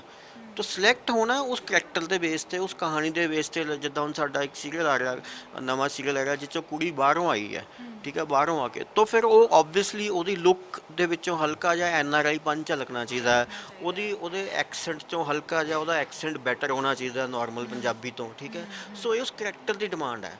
ਤਾਂ ਉਹ ਹੁਣ ਜ਼ਰੂਰੀ ਨਹੀਂ ਹੈ ਕਿ ਬਾਕੀ ਐਕਟਰ ਵੀ ਤਾਂ ਅੱਛੇ ਹੋ ਸਕਦੇ ਆ, ਲੇਕਿਨ ਉਸ ਕਰੈਕਟਰ 'ਚ ਫਿੱਟ ਨਹੀਂ ਹੋ ਰਿਹਾ, ਅਤੇ ਅਸੀਂ ਤਾਂ ਆਪਣਾ ਕਰੈਕਟਰ ਲੱਭ ਰਹੇ ਹੁੰਦੇ ਹਾਂ। ਅਸੀਂ ਕਦੀ ਟੈਲੈਂਟ ਨੂੰ ਨਹੀਂ ਜੱਜ ਕਰਦੇ। ਟੈਲੈਂਟ ਤਾਂ ਜਿਹਦੇ ਕੋਲ ਹੈਗਾ ਉਹ ਕਿਤੇ ਨਾ ਕਿਤੇ ਜਾ ਕੇ ਫਿੱਟ ਹੋ ਜਾਊਗਾ। ਮੈਂ ਫਿਰ ਉਹੀ ਕਹਿ ਰਿਹਾ, ਅਸੀਂ ਕਦੀ ਟੈਲੈਂਟ ਨਹੀਂ ਜੱਜ ਕਰਦੇ। ਅਸੀਂ ਤਾਂ 2 ਚੀਜ਼ਾਂ ਜੱਜ ਕਰਦੇ ਹਾਂ ਕਿ ਹਾਂ ਕੀ ਇਹ ਪ੍ਰੋਮਿਸਿੰਗ ਹੈ, ਪ੍ਰੋਮਿਸਿੰਗ ਦਾ ਮਤਲਬ ਕੀ ਇਹ ਮਿਹਨਤੀ ਹੈ, ਕੀ ਇਹ ਦਿਲ ਲਾ ਕੇ ਕੰਮ ਕਰੂਗਾ। ਇੱਦਾਂ ਨਾ ਹੋਏ ਕਿ ਅੱਜ ਅਸੀਂ ਇਹਨੂੰ ਕੰਮ ਦੇ ਦਈਏ, ਕੱਲ੍ਹ ਨੂੰ ਇਹ ਕਿਤੇ ਹੋਰ ਬਿਜ਼ੀ ਹੋ ਜਾਏ, ਕੁਝ ਹੋਰ ਨਾ ਕਰ ਜਾਏ, ਠੀਕ ਹੈ। ਕਮਿਟਮੈਂਟ ਹੈਗੀ ਹੈ, ਮਿਹਨਤ ਕਰਨ ਨੂੰ ਰੈਡੀ ਹੈ, ਠੀਕ ਹੈ, ਔਰ ਸਾਡੇ ਕਰੈਕਟਰ 'ਚ ਫਿੱਟ ਹੋ ਰਿਹਾ। ਸਾਡਾ ਤਾਂ ਬੜਾ ਛੋਟਾ ਜਿਹਾ ਇੰਨਾ ਹੀ ਕ੍ਰਾਈਟੇਰੀਆ। ਅੱਛਾ, ਜਿਵੇਂ ਤੁਸੀਂ ਤੁਹਾਡੇ ਕ੍ਰਾਈਟੇਰੀਆਜ਼ ਤੁਸੀਂ ਕਿਸ ਨਜ਼ਰ ਧਿਆਨ ਨਾਲ ਦੇਖਦੇ ਹੋ ਆਰਟਿਸਟ ਨੂੰ, ਇਹ ਤੁਸੀਂ ਅੱਜ ਬਿਲਕੁਲ ਕਲੀਅਰ ਕਰਤਾ। ਲੇਕਿਨ ਮੈਨੂੰ ਯਕੀਨ ਹੈ ਕਿ ਬਹੁਤ ਵਾਰੀ ਤੁਹਾਨੂੰ ਇਹੋ ਜਿਹਾ ਕੁਝ ਸੁਣਨ ਨੂੰ ਮਿਲਿਆ ਹੋਏਗਾ ਤੁਹਾਡੀ ਪਿੱਠ ਪਿੱਛੇ, ਜਾਂ ਜਿਹਨੂੰ ਤੁਸੀਂ ਨਹੀਂ ਸਿਲੈਕਟ ਕੀਤਾ ਹੋਣਾ ਉਹਨੇ ਜਾ ਕੇ ਕਿਸੇ ਨੂੰ ਬੋਲਿਆ ਹੋਵੇ ਕਿ ਯਾਰ ਲਿੰਕ ਨਹੀਂ ਚੱਲਿਆ ਮੇਰਾ, ਤਾਂ ਉਹਦੇ ਲਿੰਕ ਵਧੀਆ ਸੀਗੇ। ਲਾਈਕ ਬਹੁਤ ਜਣੇ ਬੋਲਦੇ ਕਿ ਹਾਂ ਯਾਰ ਉਹਨਾਂ ਦੇ ਲਿੰਕ ਜ਼ਿਆਦਾ ਵਧੀਆ ਸੀ ਤਾਂ ਉਹਨਾਂ ਨੂੰ ਕੰਮ ਮਿਲ ਗਿਆ। ਇੱਦਾਂ ਹੁੰਦਾ ਕੁਛ ਜਾਂ ਤੁਹਾਨੂੰ ਸੁਣਨ ਨੂੰ ਮਿਲਿਆ ਕਦੇ? ਇੱਦਾਂ ਰੋਜ਼ ਹੀ ਹੁੰਦਾ, ਪਰ ਮੇਰੇ ਕੋਲ ਟਾਈਮ ਹੀ ਹੈ ਨਹੀਂ ਇੰਨਾ, ਬੋਦਰ ਕਰਨ ਲਈ। ਇੰਨਾ ਟਾਈਮ ਹੀ ਹੈ ਨਹੀਂ। ਅਸੀਂ ਇਸ ਤੋਂ ਸਾਡੇ ਕੋਲ ਬਹੁਤ ਕੁਝ ਹੋਰ ਹੈ ਅਤੇ ਅਸੀਂ ਉੱਧਰ ਧਿਆਨ ਦੇ ਦਿੱਤਾ। ਇਹ ਤਾਂ ਨਾਲ ਹੀ ਨਾਲ ਹੈ, ਕੋਈ ਗੱਲ ਨਹੀਂ, ਮੋਸਟ ਵੈਲਕਮ। ਉਹਨਾਂ ਦੀ ਡੈਮੋਕ੍ਰੇਟਿਵ ਕੰਟਰੀ ਹੈ, ਜੋ ਉਹਨਾਂ ਦਾ ਦਿਲ ਕਰਦਾ ਸਿਰ ਮੱਥੇ, ਕੋਈ ਟੈਨਸ਼ਨ ਹੀ ਨਹੀਂ ਹੈ। ਅੱਛਾ, ਵੈਸੇ ਇੱਕ ਬਹੁਤ ਹੀ ਦਿਲਚਸਪ ਗੱਲ ਤਾਂ ਮੈਂ ਦੱਸਣਾ ਹੀ ਭੁੱਲ ਗਈ ਦਰਸ਼ਕਾਂ ਨੂੰ ਕਿ ਸਰ ਨੂੰ ਹੁਣੇ ਸੀਐਮ ਸਾਹਿਬ ਵੱਲੋਂ ਇੱਕ ਸ਼ਾਨ ਏ ਪੰਜਾਬ ਅਵਾਰਡ ਵੀ ਮਿਲਿਆ। ਸਰ ਉਹਦੇ ਲਈ ਤਾਂ ਬਹੁਤ ਬਹੁਤ ਮੁਬਾਰਕਾਂ ਤੁਹਾਨੂੰ। ਮੇਰੀ ਗਲਤੀ ਹੈ ਕਿ ਇਹ ਗੱਲ ਮੇਰੇ ਦਿਮਾਗ 'ਚ ਲੇਟ ਆਈ ਹੈ, ਬਟ ਬਹੁਤ ਬਹੁਤ ਮੁਬਾਰਕਾਂ ਤੁਹਾਨੂੰ ਉਹਦੇ ਲਈ ਪਹਿਲੇ ਤਾਂ ਕਿ ਸੀਐਮ ਸਾਹਿਬ ਵੱਲੋਂ ਅਵਾਰਡ ਮਿਲਣਾ ਬਹੁਤ ਵੱਡੀ ਗੱਲ ਹੁੰਦੀ ਹੈ। ਸੋ ਉਹ ਫੰਕਸ਼ਨ ਅਗਰ ਆਪਾਂ ਗੱਲ ਕਰੀਏ, ਆਲਮੋਸਟ ਸਾਰੀ ਇੰਡਸਟਰੀ ਉੱਥੇ ਆਈ ਸੀ ਅਤੇ ਸਭ ਨੂੰ ਨਵਾਜ਼ਿਆ ਗਿਆ ਜਿਹੜੇ ਜਿਹੜੇ ਹੈ ਨਾ ਡਿਜ਼ਰਵ ਕਰਦੇ ਸੀ, ਜਾਂ ਜਿਨ੍ਹਾਂ ਨੂੰ ਜਿਵੇਂ ਤੁਸੀਂ ਕਿਹਾ ਕਿ ਤੁਹਾਡੇ ਅਕੋਰਡਿੰਗ ਉਸ ਅਵਾਰਡ ਲਈ ਫਿੱਟ ਬੈਠਦੇ ਸੀਗੇ। ਸੋ ਤੁਹਾਨੂੰ ਔਨ ਦੀ ਸਪੋਟ ਪਤਾ ਲੱਗਿਆ ਸੀਗਾ ਕਿ ਮੈਨੂੰ ਅੱਜ ਅਵਾਰਡ ਮਿਲਣਾ, ਜਾਂ ਪਹਿਲਾਂ ਹੀ ਕੋਈ ਇਨਵੀਟੇਸ਼ਨ ਜਾਂ ਪਹਿਲਾਂ ਪਤਾ ਲੱਗ ਗਿਆ ਸੀ ਕਿ ਤੁਹਾਨੂੰ ਉਸ ਫੰਕਸ਼ਨ 'ਤੇ? ਪਹਿਲਾਂ ਹੀ ਪਤਾ ਚੱਲ ਗਿਆ ਸੀ, ਕਿਉਂਕਿ ਉਹਨਾਂ ਨੇ ਕੌਨਸੈਂਟ ਲਿੱਤਾ ਸੀ। ਆਈ ਥਿੰਕ ਉਹਨਾਂ ਦੀ ਕੋਈ ਜਿਊਰੀ ਬੈਠਦੀ ਹੈ ਅਤੇ ਉਹ ਜਿਊਰੀ ਪਹਿਲਾਂ ਪੁੱਛਦੀ ਹੈ ਵੀ ਤੁਹਾਡਾ ਨੋਮੀਨੇਸ਼ਨ ਜਾ ਰਿਹਾ ਅਤੇ ਤੁਹਾਡਾ ਕੰਸੈਂਟ ਹੈ, ਸਾਰਾ ਕੁਛ ਹੈ। ਉਸ ਤੋਂ ਬਾਅਦ ਫਿਰ ਉਹ ਜਿਊਰੀ ਦਾ ਆਪਣਾ ਪ੍ਰੋਸੈਸ ਸੀਗਾ। ਤਾਂ ਆਈ ਥਿੰਕ ਹਫਤਾ ਪਹਿਲਾਂ ਉਹਨਾਂ ਨੇ ਪਹਿਲਾਂ ਇਹ ਦੱਸਤਾ ਸੀ ਵੀ ਤੁਹਾਡਾ ਨਾਮ ਨੋਮੀਨੇਸ਼ਨ 'ਚ ਆਇਆ। ਫਿਰ ਉਹਨਾਂ ਨੇ 1-2 ਦਿਨ ਪਹਿਲਾਂ ਜਦੋਂ ਉਹਨਾਂ ਦਾ ਫੰਕਸ਼ਨ ਕਨਫਰਮ ਹੋ ਗਿਆ, ਫਿਰ ਉਹਨਾਂ ਨੇ ਦੱਸਤਾ ਸੀ ਵੀ ਤੁਹਾਡਾ ਅਵਾਰਡ। ਵੈਸੇ ਤਾਂ ਤੁਸੀਂ ਲਾਈਫ ਦੇ ਵਿੱਚ ਕਾਫੀ ਕੁਝ ਹੁਣ ਤੱਕ ਦੇਖ ਲਿਆ, ਲਾਈਕ ਓਬਵੀਅਸ ਜੀ ਗੱਲ ਹੈ। ਅਗਰ ਆਪਾਂ ਕੰਮ ਦੇ ਅਕੋਰਡਿੰਗ ਐਕਸਪੀਰੀਅੰਸ ਦੀ ਗੱਲ ਕਰੀਏ ਨਾ, ਲੋਕ ਵੀ ਤਰ੍ਹਾਂ ਤਰ੍ਹਾਂ ਦੇ ਮਿਲੇ ਹੋਣਗੇ, ਬਾਹਰ ਵੀ ਤੁਸੀਂ ਰਹਿ ਕੇ ਆਏ ਹੋ, ਬੜਾ ਕੁਝ ਦੇਖ ਲਿਆ। ਲੇਕਿਨ ਫਿਰ ਵੀ ਸਰ ਹਰ ਬੰਦਾ ਹੁੰਦਾ ਜਿਹੜਾ ਇੱਕ ਟਾਈਮ 'ਤੇ ਜਾ ਕੇ ਨਾ ਇਮੋਸ਼ਨਲ ਹੋ ਜਾਂਦਾ ਹੈ। ਕੋਈ ਇੱਕ ਐਸੀ ਚੀਜ਼ ਹੁੰਦੀ ਹੈ ਜੋ ਰਾਤ ਨੂੰ ਅਗਰ ਅਸੀਂ ਇਕੱਲੇ ਹੋਈਏ ਤਾਂ ਹਰ ਬੰਦੇ ਨੂੰ ਕੁਝ ਦਿਮਾਗ ਦੇ ਵਿੱਚ ਚੱਲਦਾ ਰਹਿੰਦਾ। ਤੁਸੀਂ ਅਗਰ ਇਕੱਲੇ ਹੁੰਦੇ ਹੋ ਤਾਂ ਕਿਸ ਚੀਜ਼ ਨੂੰ ਲੈ ਕੇ ਥੋੜ੍ਹੇ ਇਮੋਸ਼ਨਲ ਹੋ ਜਾਂਦੇ ਹੋ, ਜਾਂ ਸੈਂਟੀਮੈਂਟ ਜਿਹੜੇ ਤੁਹਾਡੇ ਆ ਕਿਸ ਚੀਜ਼ ਨਾਲ ਥੋੜ੍ਹੇ ਜ਼ਿਆਦਾ ਲਾਈਕ ਪਿੰਚ ਤੁਹਾਨੂੰ ਕਿਹੜੀ ਚੀਜ਼ ਕਰ ਜਾਂਦੀ ਹੈ? ਪਿੰਚ ਤਾਂ ਨਹੀਂ ਕਰਦੀ ਮੈਂ, ਮਤਲਬ ਹੈ ਡੈਫੀਨੇਟਲੀ ਉੱਦਾਂ ਦੇ ਬਥੇਰੇ ਮੂਮੈਂਟਸ ਲਾਈਫ 'ਚ ਆਉਂਦੇ ਆ। ਪਰ ਹਾਂ ਉਹ ਜ਼ਰੂਰ ਸੀਗਾ ਕਿ ਕੋਈ ਮੇਰੇ ਫਾਦਰ ਸਾਹਿਬ 5-6-7 ਸਾਲ ਪਹਿਲਾਂ ਚਲੇ ਗਏ ਸੀਗੇ, ਅਤੇ ਉਹ ਕਈ ਵਾਰੀ ਇੱਦਾਂ ਲੱਗਦਾ ਕਿ ਯਾਰ ਹੁਣ ਹੁੰਦੇ ਤਾਂ ਥੋੜ੍ਹਾ ਹੋਰ ਉਹਨਾਂ ਨੂੰ ਦਿਖਾਉਂਦੇ ਵੀ ਹਾਂ ਥੋੜ੍ਹਾ ਠੀਕ ਆ। ਉਹ ਕਈ ਵਾਰੀ ਜ਼ਰੂਰ ਬੰਦਾ ਮਿਸ ਕਰਦਾ। ਬਾਕੀ ਤਾਂ ਮਤਲਬ ਮੈਂ ਜ਼ਿਆਦਾ ਮਤਲਬ ਕਿਸੇ ਦੀ ਗੱਲ ਦਿਲ ਨੂੰ ਲਾਉਂਦਾ ਨਹੀਂ ਆ। ਮੈਂ ਕਹਿੰਦਾ ਕੋਈ ਗੱਲ ਨਹੀਂ, ਤੂੰ ਰਾਜੀ ਰਹਿ। ਵੈਸੇ ਬੇਸਿਕਲੀ ਤੁਸੀਂ ਕਿੱਥੋਂ ਹੋ ਸਰ? ਅਗਰ ਆਪਾਂ ਜਲੰਧਰ ਤੋਂ ਜੀ, ਬੌਰਨ ਐਂਡ ਬ੍ਰੌਟ ਅਪ, +2 ਤੱਕ ਪੜ੍ਹਾਈ ਸਾਰੀ ਜਲੰਧਰ ਤੋਂ। ਫਿਰ ਬਾਹਰ ਚਲੇ ਗਏ ਸੀ, ਬਾਹਰੋਂ ਫਿਰ ਚੰਡੀਗੜ੍ਹ ਆਏ ਇੱਕ ਜੌਬ ਲਈ, ਅਤੇ ਮੁੜ ਕੇ ਫਿਰ ਇੱਥੇ ਹੀ ਰਹਿ ਗਏ। ਉਹ ਗਾਣਾ ਜਿਵੇਂ ਨਾ ਸ਼ਹਿਰ ਚੰਡੀਗੜ੍ਹ ਚੱਲੇ ਆ, ਵੈਸੇ ਤੁਸੀਂ ਜਦੋਂ ਸੋਚਿਆ ਸੀਗਾ ਕਿ ਸ਼ਹਿਰ ਚੰਡੀਗੜ੍ਹ ਚੱਲਿਆ ਕੰਮ ਕਰਨ ਲਈ ਆਏ ਸੀਗੇ, ਜਾਂ ਪਹਿਲੇ ਸ਼ੁਰੂ 'ਚ ਜਿਵੇਂ ਹਰ ਬੱਚਾ ਹਰ ਯੂਥ ਮਤਲਬ ਇੱਕ ਵਾਰੀ ਸੋਚਦਾ ਹੈ ਕਿ ਯਾਰ ਚੰਡੀਗੜ੍ਹ ਹੈ, ਦਿੱਲੀ, ਬੰਬੇ ਹੈ ਨਾ, ਜਦੋਂ ਇਹੋ ਜਿਹੇ ਸ਼ਹਿਰ ਅਸੀਂ ਸੁਣੇ ਹੁੰਦੇ ਆ ਬਚਪਨ ਤੋਂ, ਇੱਕ ਦਿਮਾਗ ਦੇ ਵਿੱਚ ਹੁੰਦਾ ਕਿ ਥੋੜ੍ਹੀ ਜਿਹੀ ਤਾਂ ਐਸ਼ ਕਰਾਂਗੇ, ਪਰ ਤੁਸੀਂ ਕਲੀਅਰ ਸੀ ਪਹਿਲੇ? ਐਕਚੁਅਲੀ ਕਿਉਂਕਿ ਉਹ ਮਤਲਬ ਮੈਂ ਆਲਰੇਡੀ ਜਦ ਫੋਰਨ ਸਟੱਡੀ ਕਰ ਚੁੱਕਾ ਸੀ ਤਾਂ ਸ਼ਾਇਦ ਚੰਡੀਗੜ੍ਹ ਉਨਾ ਨਹੀਂ ਸੀ। ਤਾਂ ਮੈਂ ਤਾਂ ਸਰ ਮੇਰਾ ਮਤਲਬ ਆਪਣਾ ਪਰਪਸਲੀ ਡਿਸੀਜਨ ਸੀਗਾ ਕਿ ਮੈਂ ਵਾਪਸ ਜਾ ਕੇ ਹੀ ਕੰਮ ਕਰਨਾ, ਮੈਂ ਉੱਥੇ ਬਾਹਰ ਜਾ ਕੇ ਨਹੀਂ ਕਰਨਾ। ਮੈਂ ਜਿੱਥੇ ਹੈਗਾ ਮੈਂ ਉੱਥੇ ਜਾ ਕੇ ਆਈ ਵਿਲ ਬੀ ਸੈਟਲ। ਅੱਛਾ ਸਰ, ਕਿਸ ਤਰ੍ਹਾਂ ਦੇ ਪ੍ਰੋਜੈਕਟਸ ਜਿਹੜੇ ਹੈ ਤੁਹਾਨੂੰ ਮਜ਼ਾ ਆਉਂਦਾ ਹੈ ਕਿ ਇਸ ਤਰ੍ਹਾਂ ਦੇ ਪ੍ਰੋਜੈਕਟਸ ਬਣਾਵਾਂਗੇ ਤਾਂ ਸ਼ਾਇਦ ਆਡੀਅנס ਜਿਹੜੀ ਹੈ ਜ਼ਿਆਦਾ ਕਨੈਕਟ ਕਰ ਪਾਏਗੀ?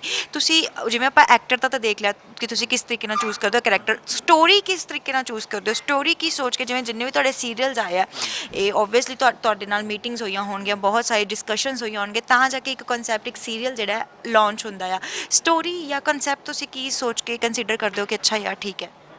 ਦੇਖੋ ਉਹਦਾ ਬੜਾ ਬੇਸਿਕ ਜਿਹੇ ਇੰਗਰੀਡੀਐਂਟਸ ਹੈਗੇ ਆ। ਮਤਲਬ ਪਹਿਲਾਂ ਤਾਂ ਓਬਵੀਅਸਲੀ ਕਿ ਉਹ ਚੀਜ਼ ਫੈਮਿਲੀ 'ਚ ਦਿਖਾਈ ਜਾ ਸਕੇ, ਠੀਕ ਹੈ, ਕਿ ਅਗਰ ਪੂਰੀ ਫੈਮਿਲੀ ਬੈਠੀ ਹੈ ਤਾਂ ਬੜੇ ਆਰਾਮ ਨਾਲ ਉਹਨੂੰ ਦੇਖ ਸਕੇ, ਕੋਈ ਉਹਨਾਂ ਨੂੰ ਕਿਤੇ ਔਕਵਰਡ ਫੀਲ ਨਾ ਹੋਏ, ਠੀਕ ਹੈ। ਕਿਉਂਕਿ ਮਤਲਬ ਉਹ ਵਾਲਾ ਕੰਟੈਂਟ ਚਲਾਉਣਾ ਬਹੁਤ ਈਜ਼ੀ ਹੈ ਬਿਲੋ ਦਾ ਬੈਲਟ, ਲੇਕਿਨ ਨੋਰਮਲ ਗੱਲਾਂ ਕਰਕੇ, ਆਮ ਜ਼ਿੰਦਗੀ ਦੀਆਂ ਗੱਲਾਂ ਕਰਕੇ ਉਹਦੇ ਵਿੱਚ ਐਂਟਰਟੇਨਮੈਂਟ ਪਾ ਕੇ ਥੋੜ੍ਹਾ ਜਿਹਾ ਹਲਕਾ ਜਿਹਾ ਚੈਲੰਜ ਹੋ ਜਾਂਦਾ, ਠੀਕ ਹੈ। ਨੰਬਰ 1। ਨੰਬਰ 2 ਕਿ ਵੀਅਰ ਉਸ ਤੋਂ ਲੈ ਕੇ ਕੀ ਜਾਏਗਾ, ਮਤਲਬ ਕੀ ਸਿੱਖੇਗਾ, ਕਿਉਂਕਿ ਐਂਟਰਟੇਨਮੈਂਟ ਤਾਂ ਬਾਈ ਡਿਫਾਲਟ ਹੈ, ਉਹ ਤਾਂ ਹੋਣੀ ਹੈ। ਉਹਦੇ 'ਚ ਡਾਇਲੋਗ ਆਉਣਗੇ, ਐਕਟਰ ਆਉਣਗੇ, ਕਹਾਣੀ ਹੋਏਗੀ, ਕਹਾਣੀ 'ਚ ਥ੍ਰਿਲ ਹੋਏਗਾ, ਉਹ ਤਾਂ ਗੱਲ ਹੋ ਗਈ। ਲੇਕਿਨ ਉਹ ਓਬਜ਼ਰਵ ਕੀ ਕਰੇਗਾ, ਉਹਨੂੰ ਸਮਝ ਕੀ ਆਏਗੀ, ਠੀਕ ਹੈ। ਜਿੱਦਾਂ ਹੁਣ ਸਾਡਾ ਇੱਕ ਸੀਰੀਅਲ ਆਇਆ ਗੀਤ ਢੋਲੀ, ਉਹਨੂੰ ਗੀਤ ਢੋਲੀ 'ਚ ਜਿਹੜੀ ਲੜਕੀ ਹੈ ਉਹ ਢੋਲ ਵਜਾਉਂਦੀ ਹੈ, ਢੋਲ ਪਲੇਅਰ ਹੈ, ਠੀਕ ਹੈ। ਅਤੇ ਜਿਹੜੇ ਉਹਦੇ ਫਾਦਰ ਇਨ ਲਾ ਹੈ ਉਹ ਇਲੈਕਸ਼ਨ 'ਚ ਐਮਪੀ ਵਗੈਰਾ ਲੱਗਣਾ ਚਾਹੁੰਦੇ ਆ, ਤੇ ਉਹ ਜਦੋਂ ਜਾਂਦੀ ਹੈ ਬਾਹਰ ਤਾਂ ਉਹ ਲੋਕੀ ਕਹਿੰਦੇ ਮਤਲਬ ਉਹਨਾਂ ਨੂੰ ਜਿੱਦਾਂ ਤਾਨੇ ਸੁਣਦੇ ਆ ਜਾਂ ਜੋ ਵੀ ਹੈ, ਤੇ ਬਈ ਤੂੰ ਤਾਂ ਇਲੈਕਸ਼ਨ ਲੜਨੇ ਆ, ਤੇਰੀ ਨੂੰਹ ਲੋਕਾਂ ਦੇ ਵਿਆਹਾਂ 'ਚ ਜਾ ਕੇ ਢੋਲ ਵਜਾਉਂਦੀ ਹੈ, ਕਿੱਦਾਂ ਸੈੱਟ ਹੋਏਗਾ, ਠੀਕ ਹੈ।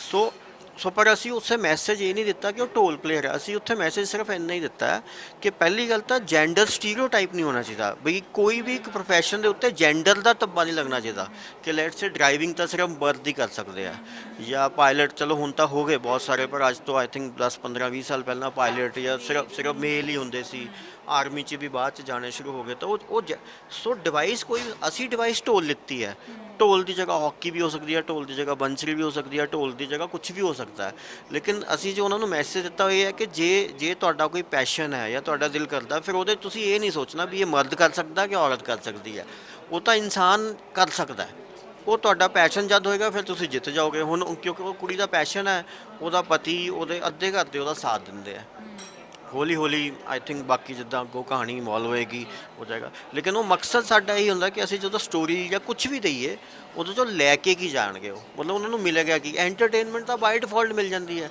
ਲੇਕਿਨ ਐਂਟਰਟੇਨਮੈਂਟ ਸੈਂਸਲੈਸ ਐਂਟਰਟੇਨਮੈਂਟ ਦਾ ਕੋਈ ਫਾਇਦਾ ਨਹੀਂ। ਤੁਸੀਂ ਉਹਨਾਂ ਨੂੰ ਕੋਈ ਮੈਸੇਜ ਦੇ ਦਿਓ, ਪਰ ਉਹ ਮੈਸੇਜ ਬੋਰੀਅਤ ਜਾਂ ਡਿਸਕੋਰਸ 'ਚ ਜਾਂ ਡਾਕੂਮੈਂਟਰੀ ਦੇ ਤਰੀਕੇ ਨਾਲ ਨਾ ਹੋਏ, ਉਹ ਇੰਨਾ ਮਜ਼ੇਦਾਰ ਹੋਏ ਕਿ ਉਹਨਾਂ ਨੂੰ ਪਤਾ ਵੀ ਨਹੀਂ ਲੱਗਾ ਵੀ ਉਹਨਾਂ ਨੇ ਕੰਜ਼ਿਊਮ ਕੀ ਕੀਤਾ। ਤੇ ਸਰ ਹੁਣ ਤੱਕ ਤਾਂ ਜਿੰਨਾ ਵੀ ਅਸੀਂ ਇੰਟਰਵਿਊ ਕੀਤੀ ਕਿ ਸਮਾਂ ਬਹੁਤ ਲੰਬਾ ਹੋ ਗਿਆ, ਤੇ ਅੱਗੇ ਆਉਣ ਵਾਲੇ ਪ੍ਰੋਜੈਕਟਸ ਕਿੰਨੇ ਕਿਸ ਤਰ੍ਹਾਂ ਦੇ ਪ੍ਰੋਜੈਕਟਸ ਅੱਗੇ ਲੈ ਕੇ ਆ ਰਹੇ ਹੋ, ਜਾਂ ਹੋਰ ਕੀ ਆ ਕੱਟ ਕਰ ਲਓ। ਇੱਥੇ ਚੱਕ ਲਓ ਸਰ। ਜਿਵੇਂ ਹੁਣ ਤੱਕ ਅਸੀਂ ਤੁਹਾਡੀ ਜਰਨੀ ਜਾਣ ਰਹੇ ਹੈ ਨਾ, ਤੇ ਜੋਸ਼ ਦੀ ਗੱਲ ਹੋਈ, ਬਹੁਤ ਹੀ ਇੰਟਰਸਟਿੰਗ ਕਨਸੈਪਟ ਸੀਗਾ ਕਿ ਜੋਸ਼ ਕਿੱਦਾਂ ਹੈ ਨਾ ਚੈਨਲ ਲਾਂਚ ਹੋਇਆ, ਤੇ ਜ਼ੀ ਪੰਜਾਬੀ ਔਰ ਜੋਸ਼ ਦੇ ਵਿਚਕਾਰ ਵੀ ਇੱਕ ਸਫ਼ਰ ਰਿਹਾ ਹੋਏਗਾ। ਉਸ ਸਫ਼ਰ ਦੇ ਦੌਰਾਨ ਕਿਹੜੇ ਚੈਨਲਸ ਹੋਰ ਜ਼ਿੰਦਗੀ ਦੇ ਵਿੱਚ ਆਏ, ਜਾਂ ਫਿਰ ਮਤਲਬ ਅਗਰ ਆਪਾਂ ਗੱਲ ਕਰੀਏ ਕਿਹੜੇ ਚੈਨਲ ਤੁਸੀਂ ਲਾਂਚ ਕੀਤੇ, ਜਾਂ ਕਿਹੜੇ ਚੈਨਲਸ ਨੂੰ ਬਣਾਉਣ ਦੇ ਵਿੱਚ ਤੁਹਾਡਾ ਹੱਥ ਰਿਹਾ?